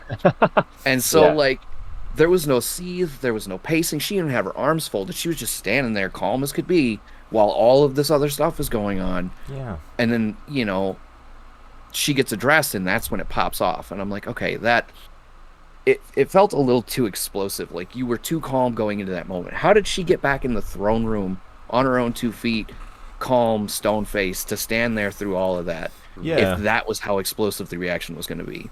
Yeah. And so I'm with you there. I don't feel like it was earned in the sense that I don't feel like they built to it enough in the moment.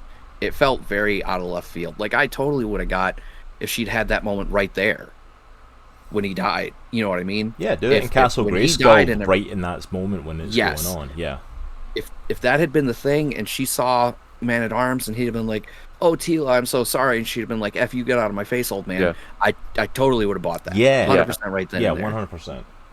It would have made more sense than just being calmly going back across Eternia, calmly going back into the throne room, calmly standing there while everyone else has a conversation first, and then boom, and erupting. It's like, and it's it felt more like a temper tantrum than anything else. Yes, 100%. It did. Yeah, and I'm like, and that's the thing as well for the rest of the show. I don't want it to be a case of like that. I'm mad that a woman took the spot that should have been for He-Man. It shouldn't have been Tila. Like, I'm perfectly fine with taking that journey with her.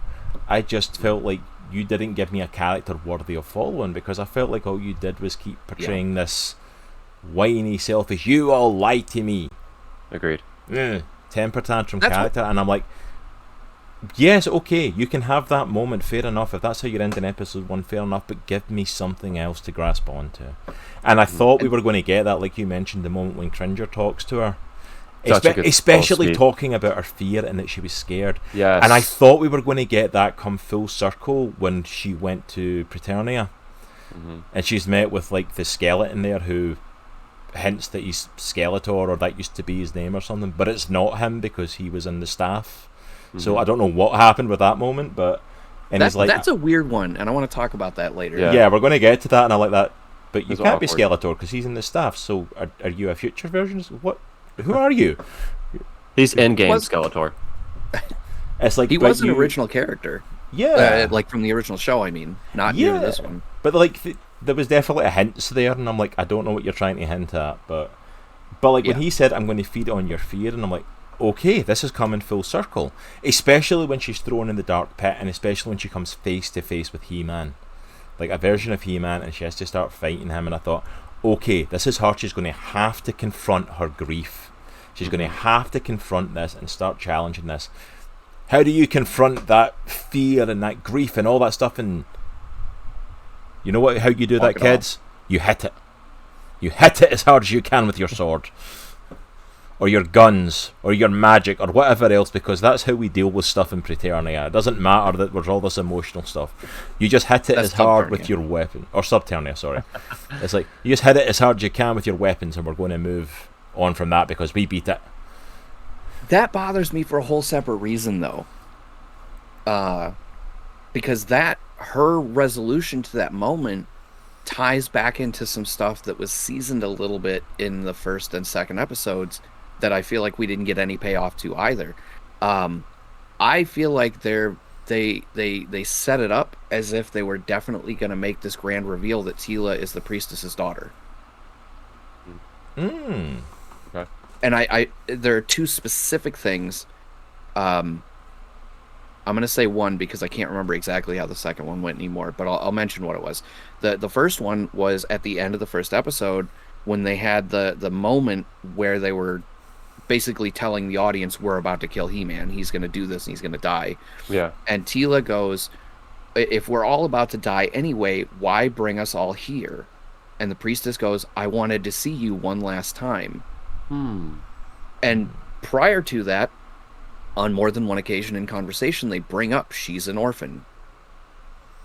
And through the show, she's an orphan. Yeah. And then, that's what it was. In the second episode, when they get back to the priestess, and she's like, I asked Evelyn to help me, and now I need you to help her. You got to go on this grand quest to save all of magic and all of Eternia. Or no, it wasn't the priestess. I'm sorry, it was Man-at-Arms. When they get to Man-at-Arms, and he's like, Tila, I have to tell you this. And she's like, save it, I don't want to hear it. And like, okay, there we are again. Somebody's about to tell her the truth. And that's part of why what you were saying before, Cross, bothered me so much, is that in that moment, she was still being the whiny kid about it. I don't want to hear it. Me. And so we as the audience are now denied whatever that information was, which is annoying. But now so is she. But then somehow she still gets a little bit of a payoff in it in Subternia, because basically the way she beat Scareglow, voiced by Tony Todd, the Candyman, by the way, was basically going, I'm super powerful, glow. And then he's like, oh no, light. And like, that's how she won. Which was just a weird victory anyway. But like, she was all glowy, and that was not like normal person overcoming your fear. I mean, because that's basically what it was. It was all dark and cloudy, and he was like, I'm fear, brr. And she was like, but I glow in the dark. And he was like, oh no. But I do too. Which actually, I loved that they included that, because that was, again, this whole series was predicated on Cell toys, and one of the things about Scareglow was he had a glow-in-the-dark skeleton inside the toy, and I think they translated that very well on screen for the character again. I thought that was a really cool effect they used for him. But yeah, so it was this really annoying moment where, like, we have these tiny slivers of character development for her.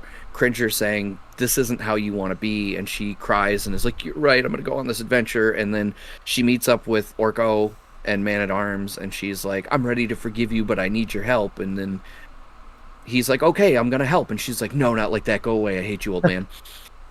you know, and then she has that moment where she's standing on the front of the boat with Evelyn. And they're like, haha, I don't remember you liking this place so much last time. Tee-hee, weird bonding moment. Yeah. And then we have the flashback sequence either right before or right after that, and then something else happens, and she's just like, all right, never mind. Forget making friends with Evelyn. I loved the Evelyn and Orko thing. I thought that was amazing. Awesome. Yes, that was so good. Evelyn, I think, had a more fulfilling arc. She really did. She had a phenomenal character arc. But then they did the same thing to her they did to Tila. They threw it away at the end of the last episode. And that drove me nuts. What was all this like character development for? Just tossing it out the window? All this character development, because I thought this was that, like, she's actually going to say no to Skeletor. She's actually going to say no now that he's back. She hesitated. And then she just went... But that's the thing. I think I hated that more, was that she hesitated, and then she almost literally went, pah. And I went to walk over like a, like, oh well, as if it was just some, like, little decision. And I'm like... No, you've literally changed since all of that. You know what I mean? Actually, how many times over the course of the series did she make a comment about, grow up, little girl, you can't let your crush determine everything you do? Mm-hmm. Very obviously meaning, I followed Skeletor because I loved him and he's a douche. Yeah. Like, she was also obviously very upset that her man died. Well, that was the bonding moment. That's where that kind of started from, was because she was like, we're kind of in the same boat. Like, you were kind of head over heels for He-Man, and he died. I was clearly head over heels for Skeletor, and he's dead. And now we're both having to deal with the loss of these guys that we were crazy about, and realizing that life has to go on, sort of thing. So like, there was clearly that was meant to be a bonding moment, and Yeah, Yes. apparently nothing happened with that. She just went back to Skeletor and his new power, Yeah. and it's like, okay. Well, and so that was the last thing I was going to say about why that irked me in the moment, but I'm prepared to be wrong about it. Is what Santar Zero, person in chat pointed out, and I'm hoping this is the case, that she joined back up with Skeletor so that she can help undo it later. Yeah, That somehow she's going to be like a double agent or something. I don't believe that to it, happen. but I want that to be the case. Yeah, I want that to happen. Otherwise, the kind of character arc we went in this, because like you said, like, and this is a chance to kind of transition over from Taylor stuff as well. Is like with Evelyn, one of the best parts of that comes with Orko in Evelyn. Agreed. When they're in the library. Orko was this annoying side character that most 80s cartoons had. You know what I mean? It's like this. He was that annoying character. He wasn't meant to have depth. He was barely comic relief. He was not meant to be that big of a deal. He was He-Man's answer to Snarf from Thundercats. Yes, exactly. Jar Jar Binks of He-Man. I mean, let's be honest. Oh, don't do that. Let's Don't do it. ruin my 80s. Let's go there. And it's like, but that's the thing. He became one of these characters I was so invested in. And a big part of that was the conversation he had with Evelyn, and the fact of that within his backstory we got to see how much Evelyn has changed, because we start off with Orko, like obviously like after He-Man and Skeletor are dead, like he's dying, there is no magic, and we see the whole thing of Man-at-Arms trying to get some magic water to try and help keep him going, and he decides to go with Teela and go on the adventure. And then we get this great moment with him and Evelyn, like where they're in, like it's his world, his home world he comes from, or at least an illusion of it. And like they're in a big, almost like library-esque place. And he starts to give his backstory, which is more backstory than I ever expected in my life for Orko. The fact that his parents expected big stuff from him, so his name wasn't actually Orko, it was actually Oracle. But he couldn't pronounce that, so he said Orko, and it stuck. And he says, my parents were never so happy that it stuck, because he was the embarrassment, he was the loser, he was the one that couldn't do magic well like everyone else. And it adds a nice special twist to his character in general, not just like literally in general, but also in the narrow context of the show, because it shows that he's self-aware that he screws up. Mm-hmm. But if you really think about that, that means all of those times that he screwed up, he keeps on in the face of it, because like I know I'm useless, but I gotta try to help my friends, you know what I mean? And I feel like that alone adds a ton of depth to everything that has happened up to that point. Yeah, absolutely. And to give that character depth to him, and then also to have Evelyn be the person he opens it to, and she doesn't just shoot him down, she doesn't tell him to shut up, she doesn't tell him to... He bonded back. You know what I mean? It's like she actually talks to him and actually encourages him, and even which is a nice change of pace, like, you know, and even when they get attacked like by the spirit monsters and stuff like that in that area, and she's actually encouraging him of like that when he's saying, I can't do it, I'm useless, I'm not going to get it right. She's like, that's your parents talking, that you can do this, and encourages him, and has probably one of the most satisfying like ending arcs, because he ends up being the one that holds back Scareglow long enough at the very end to let them all get to Preterny, and essentially sacrifices himself. Which, like, the arc of like him, I loved the moment when he started casting that spell and it started going right, and he was literally holding Scareglow back. Yes. And her response is to turn to Evil Lynn and go, look Lynn, I'm doing it. Yes, that was so that cool. moment of being so proud that he was pulling it off and wanting her to see it. And that he called her Lynn, and the look she gave him in response. Yeah. It's like that was one of the best character moments for me, was for both of them. Was that relationship with Orko and Evil Lynn that I didn't know I wanted to see until I seen it, and it was phenomenally done. Hit you in the feels, man. That was awesome. That was so well done with them. But yeah, they were definitely... Hey Redbeard, welcome on in. Good to see you. But yeah, those were definite big character moments for me in this. Yeah, I think that the speech between Cringer and Teela was, and that the speech between Cringer and Teela, and then the character arc between Eva Lynn and Orko, I think were some of the best parts of this show, in my opinion. Oh yeah. But they also, I think, presented two of the biggest issues that I had with the show. In that we beat this horse to death, so I'm not going to run with it here. But in that, Cringer kicked off what should have been a long arc for Tila that we didn't really get the payoff for. And then, like, I get gravity sometimes requires the noble sacrifice moment, but how are you going to give me the full redemption of a character like Orko and his death in the same, like, 12 minutes right after you've already made us deal with the fact that you killed off the main character of the show? Yeah. And my aside to that, I guess, is we all should have known better than to think it was a He-Man show, considering the name does not, the show does not have He-Man in the name. It's literally just Masters of the Universe, plural even. But I digress. But so that bothered me, was that I felt like, and it gets worse in the next episode when they do it again. Yeah, I think the stamp of just for me, in one of the last episodes was, again, I know we talked about it, was when she meets Adam in Preternia. And they have that conversation where it should be some semblance of, like, acknowledging what happened, and she's pissy about it. I don't know how to. I don't. Yeah, and then I would have settled for a conversation. Period. Yeah, they didn't have a conversation. They didn't talk about anything. Yeah. Even if she was being, like, pedantic about everything and like, oh, I'm not going to talk to him about it. Like, there had to be a moment where it came down to, no, we need to discuss this. Yeah. Why? Because I'm freaking dead and we're not going to get another chance. Talk to me.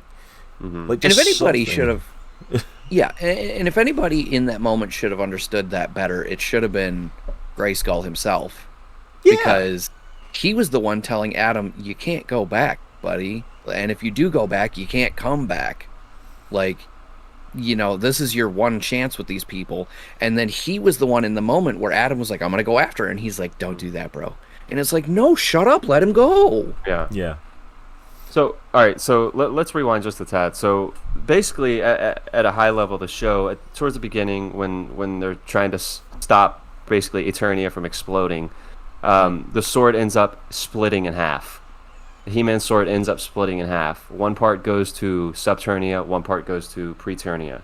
So they spend the whole show, after they get over the initial impact of He-Man getting murdered, or He-Man dying, rather.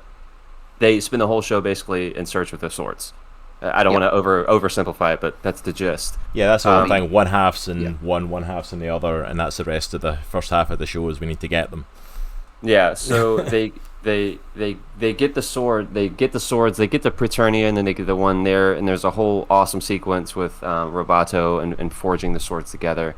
But one of the cool parts that I thought was there's this conversation that all the warriors of Grayskull are having. It's like around a campfire, and Adam's there, and Grayskull's there, and other heroes from past are there, and Tila's there, and they're all talking about Adam, and they're basically like, yeah, everybody who dies comes here, and they normally pick their better self, like they're the He-Man version of themselves, but Adam chose to pick that version, the normal version of himself, and I was like, I thought that was a really cool call out that wasn't really dipped into. Oh yeah, they didn't touch really, like, that, and they should have pulled out. I want to see that. I want to pull that yarn just a little bit. What does that mean? What does that mean for him as a character type thing? But. Yeah, that's one of the things about the show as a whole that did get under my skin a little bit, is they peppered a lot of really cool stuff in there, and then they're like, doesn't this sound interesting? We're never going to talk about it.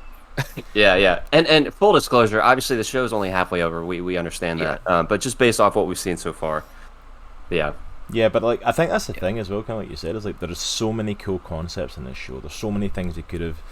Each of these episodes could have been out and expanded upon some of this stuff. It's like there's just the concept of going to Subternia and Preternia alone and exploring that could have been so much stuff. Like the concept of that, like all these champions of Grayskull that came before, including Grayskull himself, which Grayskull's actually a dude. Yeah.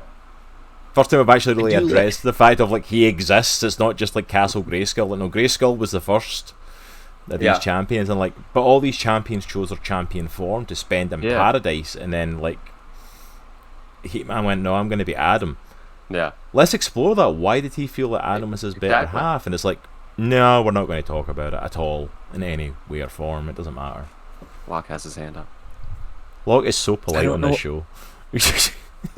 Listen, you guys know me. I talk a lot, and I'm not trying to take over the show. I'm just trying to be part We of always it. talk over each other. Yeah, we talk over each other all the time. Don't worry about him.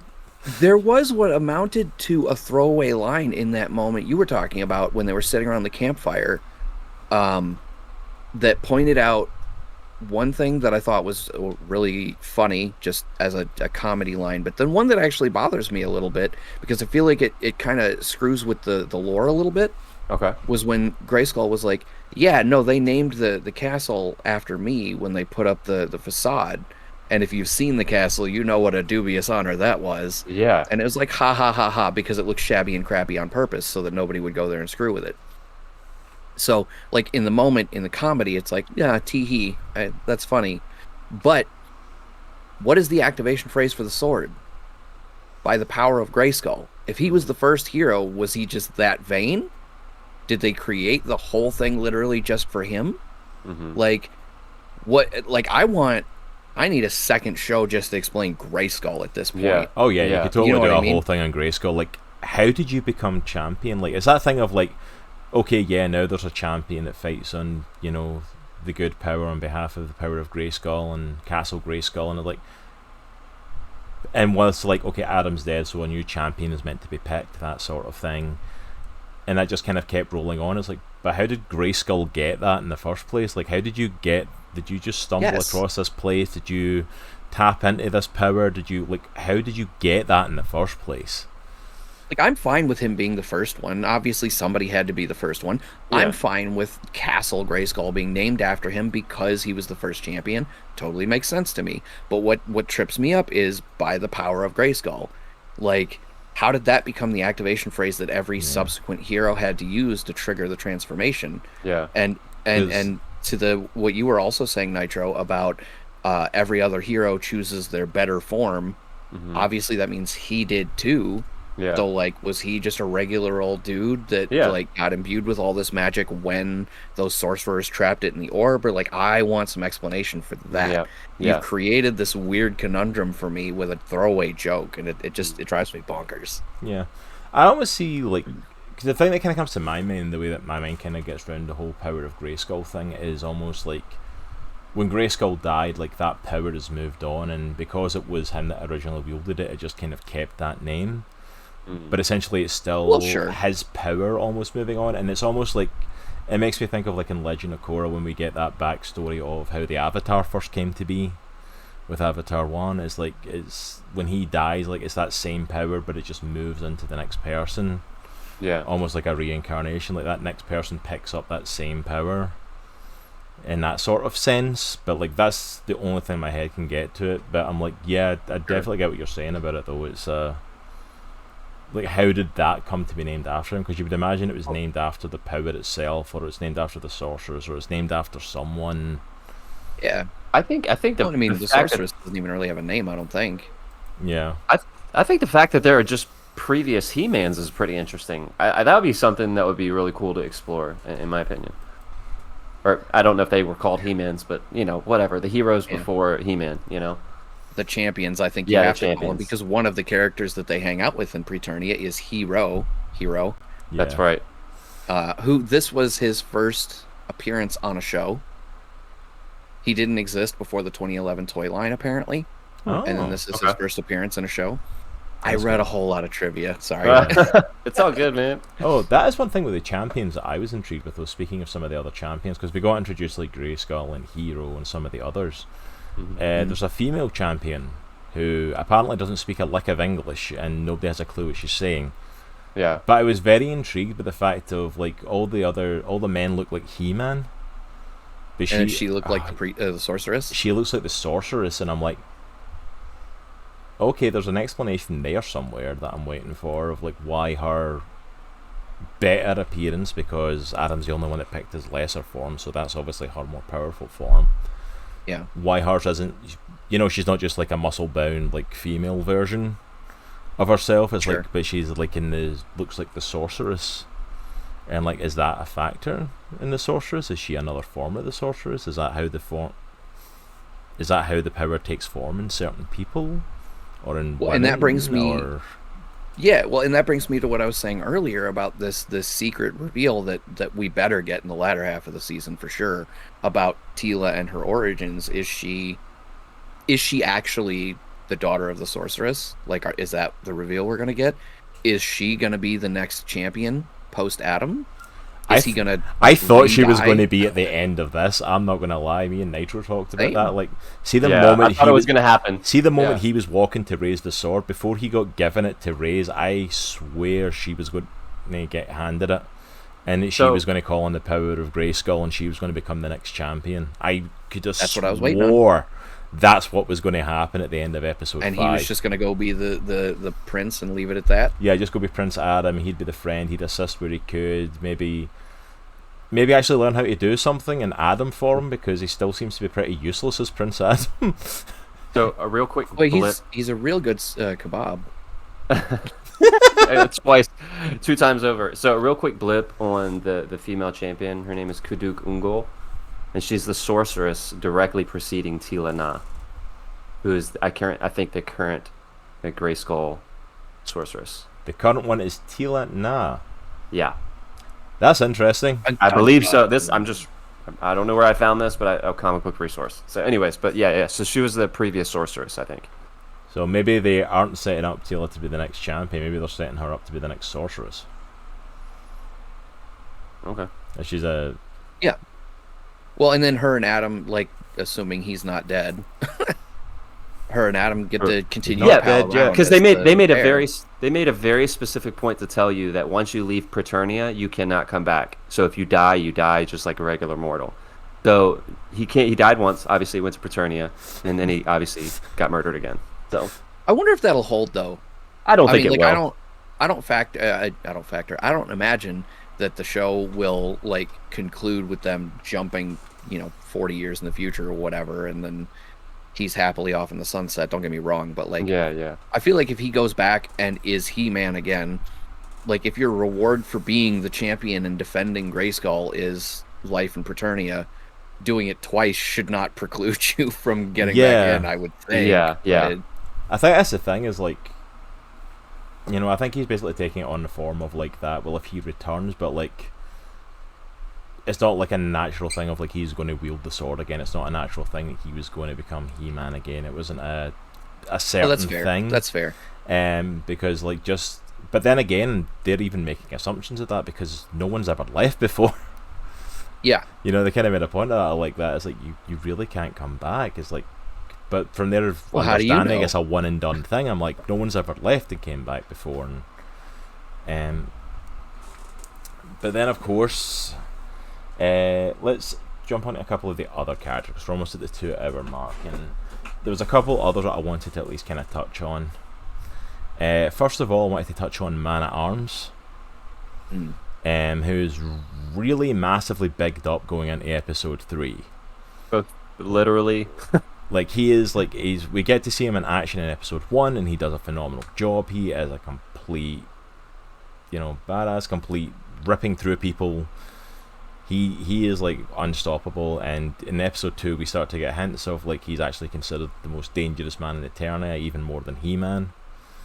And it was like, oh, awesome! This is going to be really cool when they like go after him and get him to forge the sword. Then he gets sidelined, and they're like, hey, I built this rope. Hey, you built me and put your mind in me. I'm a robot that can basically do what you can do and can forge the sword. I'll go with them. It's like, until I basically tells him go defend Castle Grayskull, and I'm like, okay, so we're just sidelining this guy who we literally just confirmed is the most dangerous man in Eternia. Why didn't we unsideline him for 5 minutes? Yeah, except for like the 5 minutes where he like shows up on a jet ski and basically saves us from Merman. Mobius? It is definitely a jet ski. I didn't even think about that until right now. He's definitely riding a jet ski in a He-Man show. That's awesome. To fight Merman, voiced by Kevin Conroy. Just in case we hadn't mentioned that, it's like, which I'm still in shock. I didn't catch that when I watched it until I read the cast list after. Like, really? They had Kevin Conroy as Merman? Like, okay. I got super strong G.I. Joe vibes from Man-at-Arms in this show, but yeah, like I think he was supposed to be like the sci-fi fantasy adventure correlation to it. Yeah. So. yeah, and it's like But like, I love the fact that he went against her will, because he's like, I need to make sure you're okay. Oh, your ship's here at Subterranea now. Bye. I'm just going to go to Grayskull and not come in with you to hell. Yeah. Like, I was like, you literally defied her and came all this way, and now you're just leaving when they're literally at hell.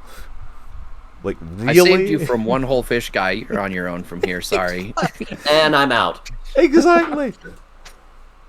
And then they pretend like everything's fine again, because when they come back to Grayskull later, he's ripping through all these people that are coming, and like, yeah, the waves keep coming, and it's like they come every like 30 minutes or so, and like, he's just tearing through them, and it's like, yeah. Don't get me wrong, sending him there was fine, but technically, couldn't you have sent Roboto to do that, because it's him as well? And then we could have actually seen Man-at-Arms instead of Roboto for some of the show. Yeah. Yeah, but then you couldn't have had that same sacrifice moment. Because, like, there's absolutely no way Man-at-Arms would have been able to just say, yeah, jam a bunch of wires in my back and I'll forge a sword, you know? Yeah, like, and I'll just use this room that you're not using for anything. reactor. We're going to turn it into a reactor to make and forge this sword, and yeah, it's going to probably kill me. And I'm like, I know this building is probably thousands of years old, but we're going to explode the top of it trying to weld the sword together, okay? See, watching Thank what you. happened to him, though. What would have happened to Man-at-Arms? Because that's who they came to forge the sword. Roboto wasn't an option at first. They came to Man-at-Arms. What was he going to do to forge the two swords together? In fairness, when they went to him, all they knew was that he was the only person with the knowledge to do it. They didn't know what it would require at that point. They didn't really know what it would require until we got to Preternia, and they were like, we need a big old forge. And he's like, this weirdly nuclear silo-shaped room should be just fine. Like, this is perfect. Oh, it's got stuff to seal up the roof and seal up the doors to make sure everything stays inside and no one outside gets hurt. Perfect! It's designed exactly what we need it for. Good thing heaven created the exact thing we needed. It was like, okay. It's like, but I guess that was my disappointment, was I felt like they were really building up Man-at-Arms, and then it was like, yeah, you're just going to go over here for a while. Yeah. Why especially in that episode. Why give him that build up, this whole thing of like the most dangerous man in Eternia? He's going to come in and like, okay, this guy's going to go into Subterranea and like we're going to start opening a can down here and just ripping through people. Nope. None of that. It's okay, we don't need him to do that. We've got Roboto, who's kind of his mind, and Andra, who's, I guess, the stand-in as the gunner for this. Yeah. Because reasons. She was an interesting addition to the show in general, because obviously they wanted this to be a little more New Guard. Mm-hmm. You know what I mean? And I feel like that's 100% why they sidelined Man-at-Arms so hard. Yeah. Was because he's very definitively Old Guard. They wanted it to be New Guard, but I very much got like Xena Gabrielle vibes from Tila and Andra. That was the kind of feel I was getting from them. I was waiting for them to reveal that they were a couple. And 100%. I wasn't disappointed, but I was very surprised. Yeah, like I really felt like that's where it was headed. I feel like it was very heavily hinted at. I could have swore that was the reveal that was coming for her. I could have swore they were in a relationship, and then like nothing ever came from it. And like maybe they are, and they just didn't mention it. But I'm like, yeah, I was waiting for that, and it's like that would have made sense from what they were setting up, but they just another lost plot point in the many that never went anywhere in the show. Well, and for stuff like that specifically, I feel like we've got to temper the fact that we're only halfway through. Yeah. Absolutely. Yeah. I mean, That's that reveal might keep come reminding ourselves. halfway through. The second half might reveal that, but at the same time, like I was waiting for that to come at some point. Yeah. Well, and I was waiting for that to become a factor in why she was acting the way she was about and then to Adam. Yeah. Old flame, new flame. That could have been a storyline there. Yeah, absolutely. Yeah. If nothing else, you had a lot of interesting throwaway lines at various points through those 5 episodes. You could have had one that's like, I'm over you, I've moved on. You don't even have to explain that right then. We know there's more coming, but she could have said that even. Yeah. And that would have done 2 things, I think, in terms of character development. It would have given us the hint that there is that relationship with Andra, and it also would have given us a little bit more explanation for why she continues to be so standoffish. It's very hard to process. Yeah, I would assume. It would have been very hard for her to process. I'm here with the new love of my life, facing the dead love of my life that lied to me. Yeah, I mean, you know what I mean? Like, And that would have made her whole thing more sense. But that's what we call character development, Locke, and we don't do that here. Well, not for her anyway. No, not for her character. No, absolutely not for Tila, even though she's the main character of the show. No. Let me catch some stuff In out of chat quickly. Yeah. First of all, Ken the Small is saying, it appears the fact that Tila Na is in fact the current sorceress. So you're right in that, Nitro. Ken the Small is also saying, I just love the fact that they were like, we have to have Man at Arms to reforge the sword, but there was apparently zero chance that he would have actually been able to do it. And then from Santaro, like, well, I mean, it's not that strange. It's two women are friends though, are just friends though. I don't recall there being any hints of a relationship. See, I feel completely different to that. I thought it was very heavily hinted at that there was a bit something more going on there. Maybe I was reading. It was a lot of subtext. Yeah, I believe there's a lot of subtextual stuff, but like maybe I'm reading wrong into that. Maybe they were just like friends, or maybe it was like a mentor trainee esque thing. But I very felt like there was a bit more there. Yeah, it's absolutely plausible that it is just a totally platonic relationship. That there's no denying that. Yeah, there was nothing explicit in the show that says no, that can't possibly be it. You're 100% right. Yeah. They could just be friends. That said, there were too many, for me, little parallels, especially through the flashbacks, which is something that I'm surprised we haven't touched on at all to this point. We killed He-Man in episode 1, and then he was still very heavily featured in the whole rest of the show via these flashbacks. And one of them in particular was when they went to Snake Mountain to get the cup from Triclops in the present day, but then they did the past flashback where it was her and He-Man just at Snake Mountain wrecking it up, you know what I mean? Yeah. But at one point in both conversations, there was a if you go, I go. And it was the first one was the moment between He-Man and Tila, and the second one was Tila and Andra. And we get a whole lot of hint through the show that she had deeper feelings for He-Man / Adam. Yeah, absolutely. Than that, and then they do that with her and Andra, and that's what for me was the kind of subtext that was peppered in there. It wasn't anything explicit. It's very easy to kind of hand wave away that it was just, well, they care about each other, they're friends, and maybe we're overreading in her feelings for He-Man and Adam too. Maybe there was no romantic interest between her and them, and we're just seeing that where it didn't exist. Maybe they were just friends too. I don't know. I don't feel like that's the case. I feel like it was very heavily hinted, especially in the conversations between Tila and Evelyn. Yeah, absolutely. Because Lynn hammered hard on the you loved him, I loved Skeletor, we're both stupid. Yeah, and Tila never corrected her on that. Not once. So, like, I think that's definitely, and I agree with you. I think that context is there of they were very comparing it a lot to Adam and Tila, to Tila and Andra. So I think that's definitely. And their names are also kind of similar. Yeah, apparently she's got a thing for A names. Apparently, that's a. All right, so there is one last bit I want to hit on before we fully wrap up, because we are already over the 2-hour mark for this, and there's so much. Guys, if you've not seen the show and want to go check it out, go for it, because there's so much stuff we've not even hinted. Like, we've not even hint on, like, barely hinted on there, like Triclops and his like cult that are now in Snake Mountain that we've not even had a chance to really hit on, and the flashback stuff with He-Man. But I want to hit on his Lord and Majesty of Evil himself, Skeletor, because we need to hit on him, because that's how the show ends, is with him doing something that a lot of people weren't happy with. Member of the Comic Clan, and they are burdened. Hold on a second. Happens in the movie. Thank you, Lady Petulengra, if I'm saying that correctly. I am probably mispronouncing that horribly, but thank you so much for that follow. Welcome to the Comic Clan. We appreciate that. Thank you for joining us here today. Sam.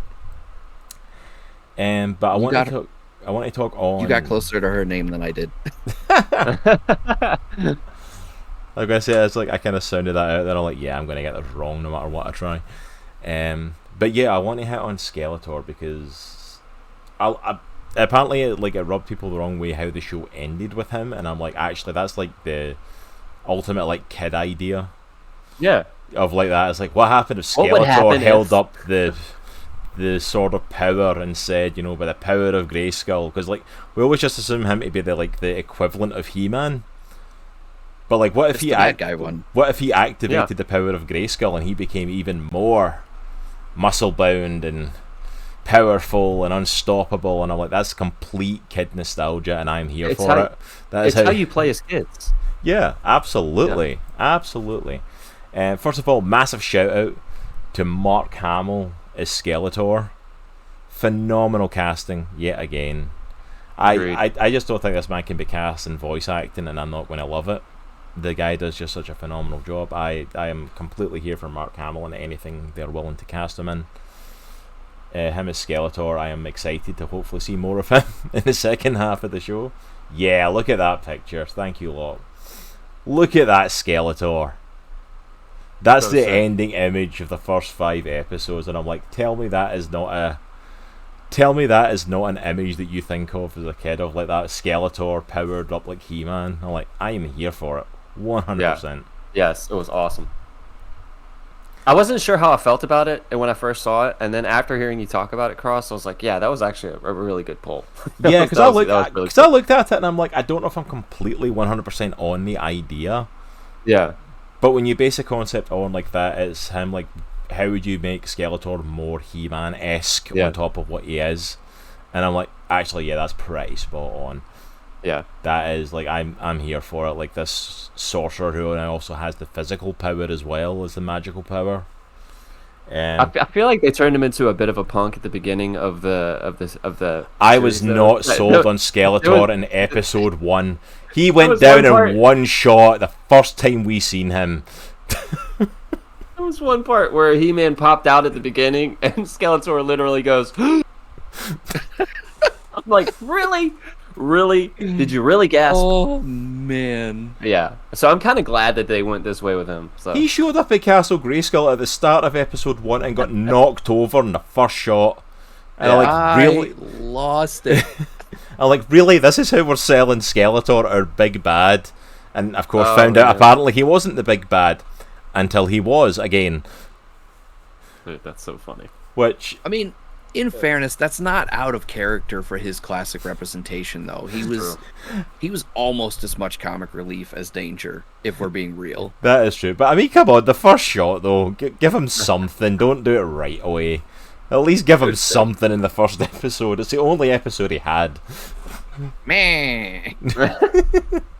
Nah, I'm better over here. I'll stay over here. Oh. But they done him really well. I was really impressed with Skeletor overall. Yeah. There was definitely some comedic moments where I was like, oh my goodness. But Yeah. but kind of like you said, look, yeah, that's definitely part of the throwing back to the nostalgic 80s stuff, because why not?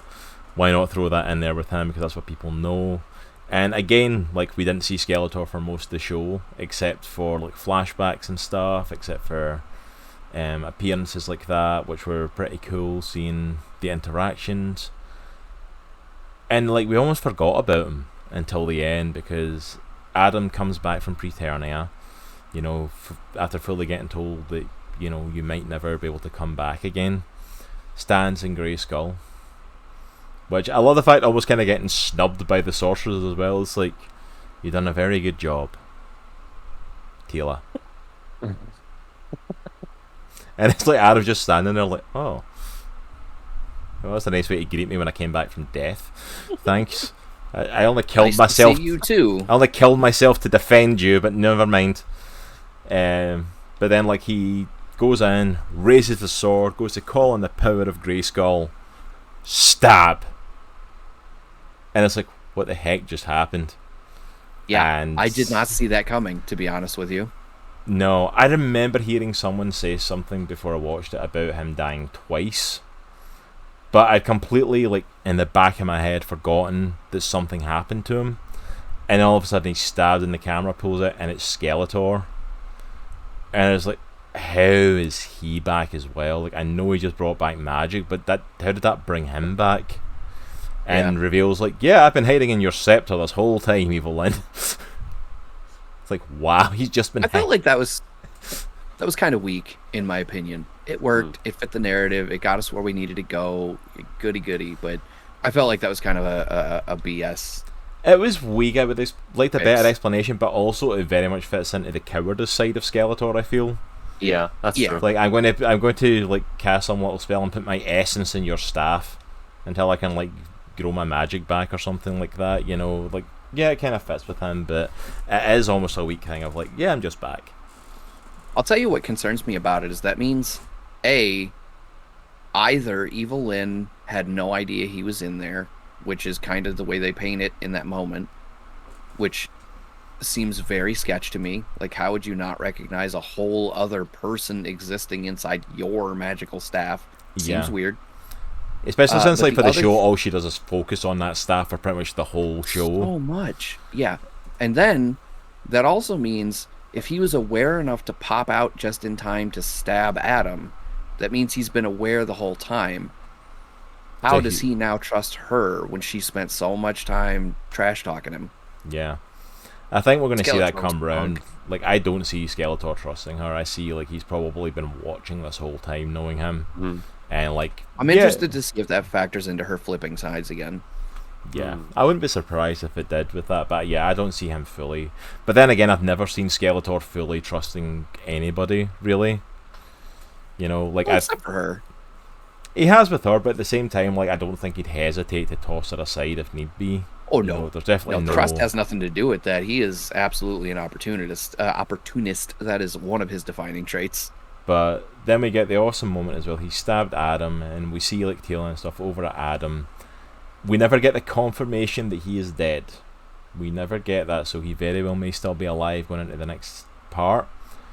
But then Skeletor does what only childlike wonder could imagine, and lifts the sword up, calls on the power of Grayskull, and turns into that monstrosity that you see behind Locke, this beast of a skeleton wizard. And that's it looks sweet, man. And that's where the show I'm glad ends. they went. I'm glad they went this way with it instead of Masters of the Universe, even though he specifically said that Episode 5 was an homage to the movie. Oh yeah, 100%. I did not want Golden Pharaoh Skeletor. No, I'm glad they chose not to remember do that. part. I'm glad they chose to go with this look. This look is, yeah. And then that's how they end the first 5 episodes, and we're going to be going into the second half with a possibly dead, or at the very least, nil power Prince Adam, and a supercharged, superpowered Skeletor, who I'm kind of just looking forward to the scene when he walks back into Snake Mountain and sees that one of his previous lackeys has set up a cult in his house. Well, I don't know that that'll happen, because if you remember in the last episode, Triclops was attacking Grayskull, and then he had that moment where he was like, let's go. Yeah, so he did actually. Yeah, he did. I just want to see Skeletor busting some heads. So, like, I'm quite happy to see that. Like, if I've got Skeletor this supercharged, I want to see him doing something like that. You know? Yeah, that's my only concern, is now we've superpowered the villain. How do you overcome that, and what does he do in the meantime other than grind everybody to dust? Like, yeah. It's like that's going to be a major thing. It's like, and how are we then going to lead to, you know, Adam obviously being able to become He-Man again, or to throw on whoever's going to be the next champion to come and take him on?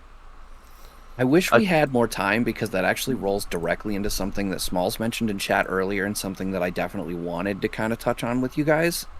Did you see the DreamWorks She-Ra reboot? I have not seen it. No, I did not get the opportunity to watch that. I cannot recommend it enough, and comparatively, I feel like it was the stronger show. Yeah. It got 5 seasons and had a very satisfying ending, I felt. Nice. Okay.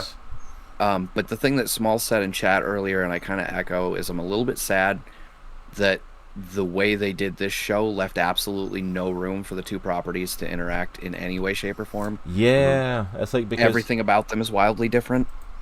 It would have been really cool to see there be some sort of crossover with that in the future, obviously with, you know, She-Ra being He-Man's sister and stuff. And yeah, now this being a continuation of the old show, there is obviously the possibility of wrapping that in somehow, but there's no way to tie it to the new one at all, and that bums me out a little bit. Like, we could get our own version of She-Ra in this, but very unlikely is going to be the version in that show. Yeah. But the reason that that made sense to me, or that connected to me, and why it reminded me of it just now, was, as you were saying, is how do we see He-Man get his powers back? And they actually have an arc for that with She-Ra in the late. I don't want to say anything more than that because I really do think you guys should go watch it. Yeah, absolutely. But in the later seasons, they have something like that comes up in She-Ra, and I feel like they did a really good job with it in that. I feel like there's a lot of room to do it really well in this, but it's going to depend very heavily on how they want to explain away the power of Grayskull. Mm-hmm. Is it the sword? Is the sword just the conduit and nothing else? You know, like, could he call on that power without the sword? Like, that's a possibility, and we'll just have to wait to see how that goes. Kind of like a Thor Ragnarok moment when he realizes he can call on that power without having He's not the god of hammers. Yeah. Yeah, that sort of moment, yeah. Yeah. But absolutely, there's so many more questions to this, and I wish we did have more time. Unfortunately, we do have to kind of wrap the show. Because there's so much discussion, and I have no doubt we'll bring you back on, Lock, probably when the second half drops, and delve into it a little bit more and see how it wraps up this first season. Guys, if you are not following Lockesteady on his own personal channel, I absolutely recommend that you go and check him out. Lock, you want to tell the people a little bit about your channel, what you do, all that sort of stuff? Yeah, I'm a variety streamer. I stream primarily on Saturdays at 8 Eastern, and I do all kinds of... Which way am I? Am I that way? No, I'm that way. Over that way. I do all kinds of stuff. I did a complete playthrough of It Takes Two with my wife, kind of smallish, who was in chat with us today. I'm planning more co-op stuff like that. I do Sea of Thieves with these lovely gentlemen from time to time. I love puzzle games. I just did a complete playthrough of the game Superliminal. Which was absolutely awesome. It was so much fun. I'm so happy I played that.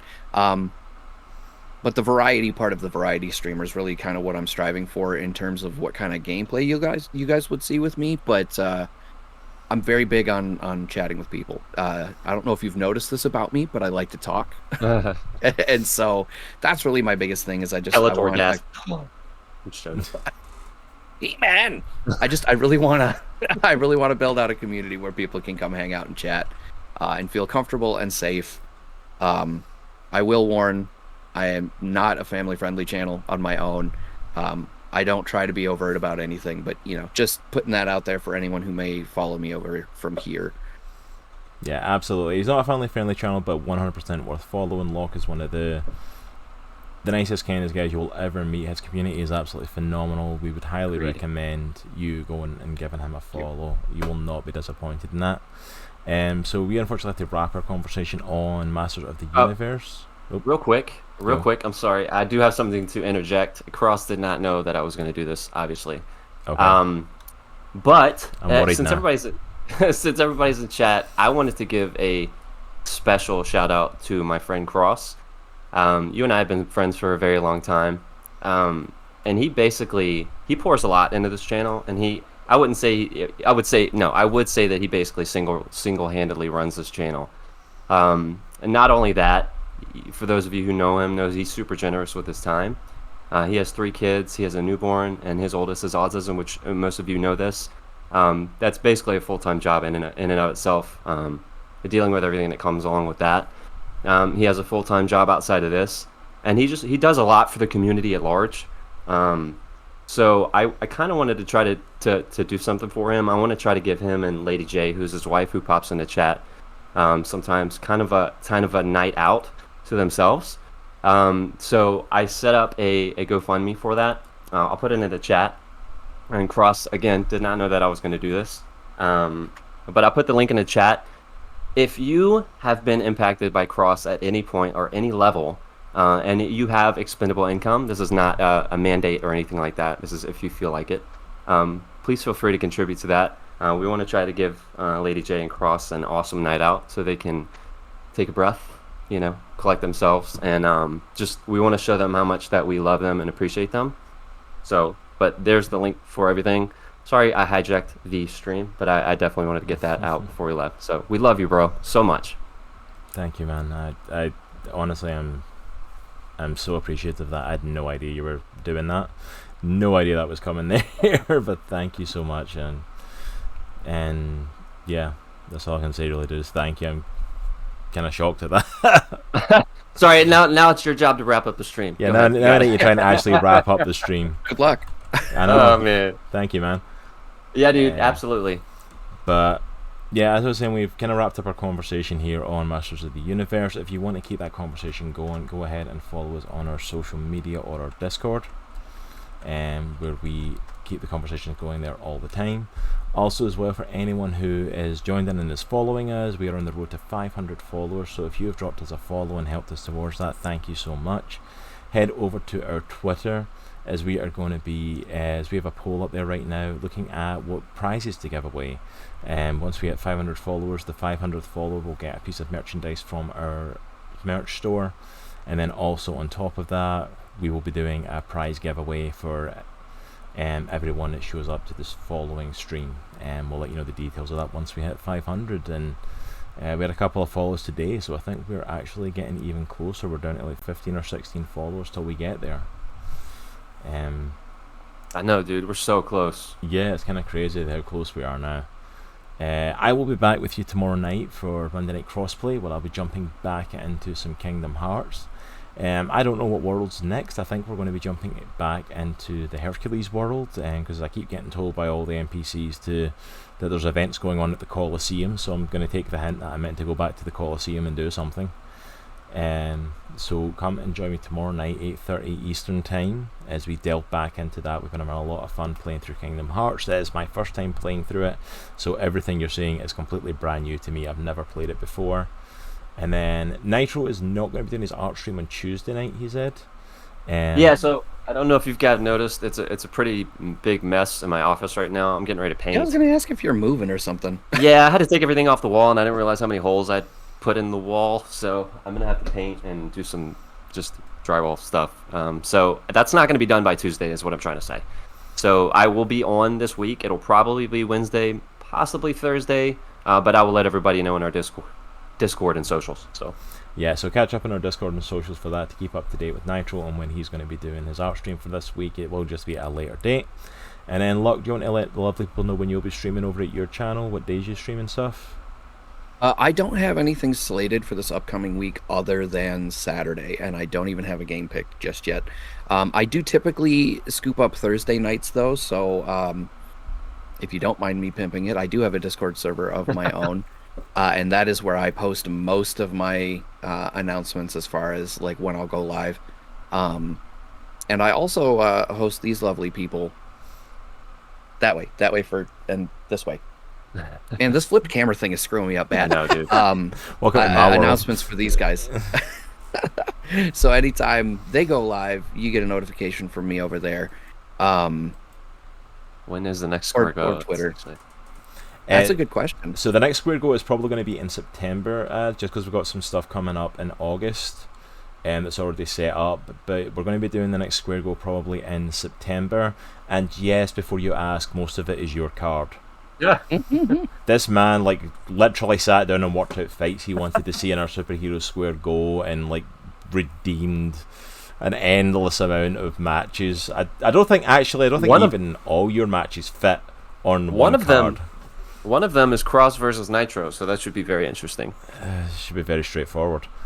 I don't think so. Dude, I've got like 150 pounds in you, dude. Hey, who's drawing the characters? That's all I'm gonna say. It all depends on what they look like. And And their sidekick. That's true. You're just gonna a little stick figure dude when he's done. Hey. But thank you so much for everyone that joined us today. Thank you to Locke for coming and talking Masters of the Universe with us today. Yes, thanks, bro. We are going to head. Thanks for having me. I personally think the bagpipes are appropriately loud. Thank you so much, Ken Smallish, for that.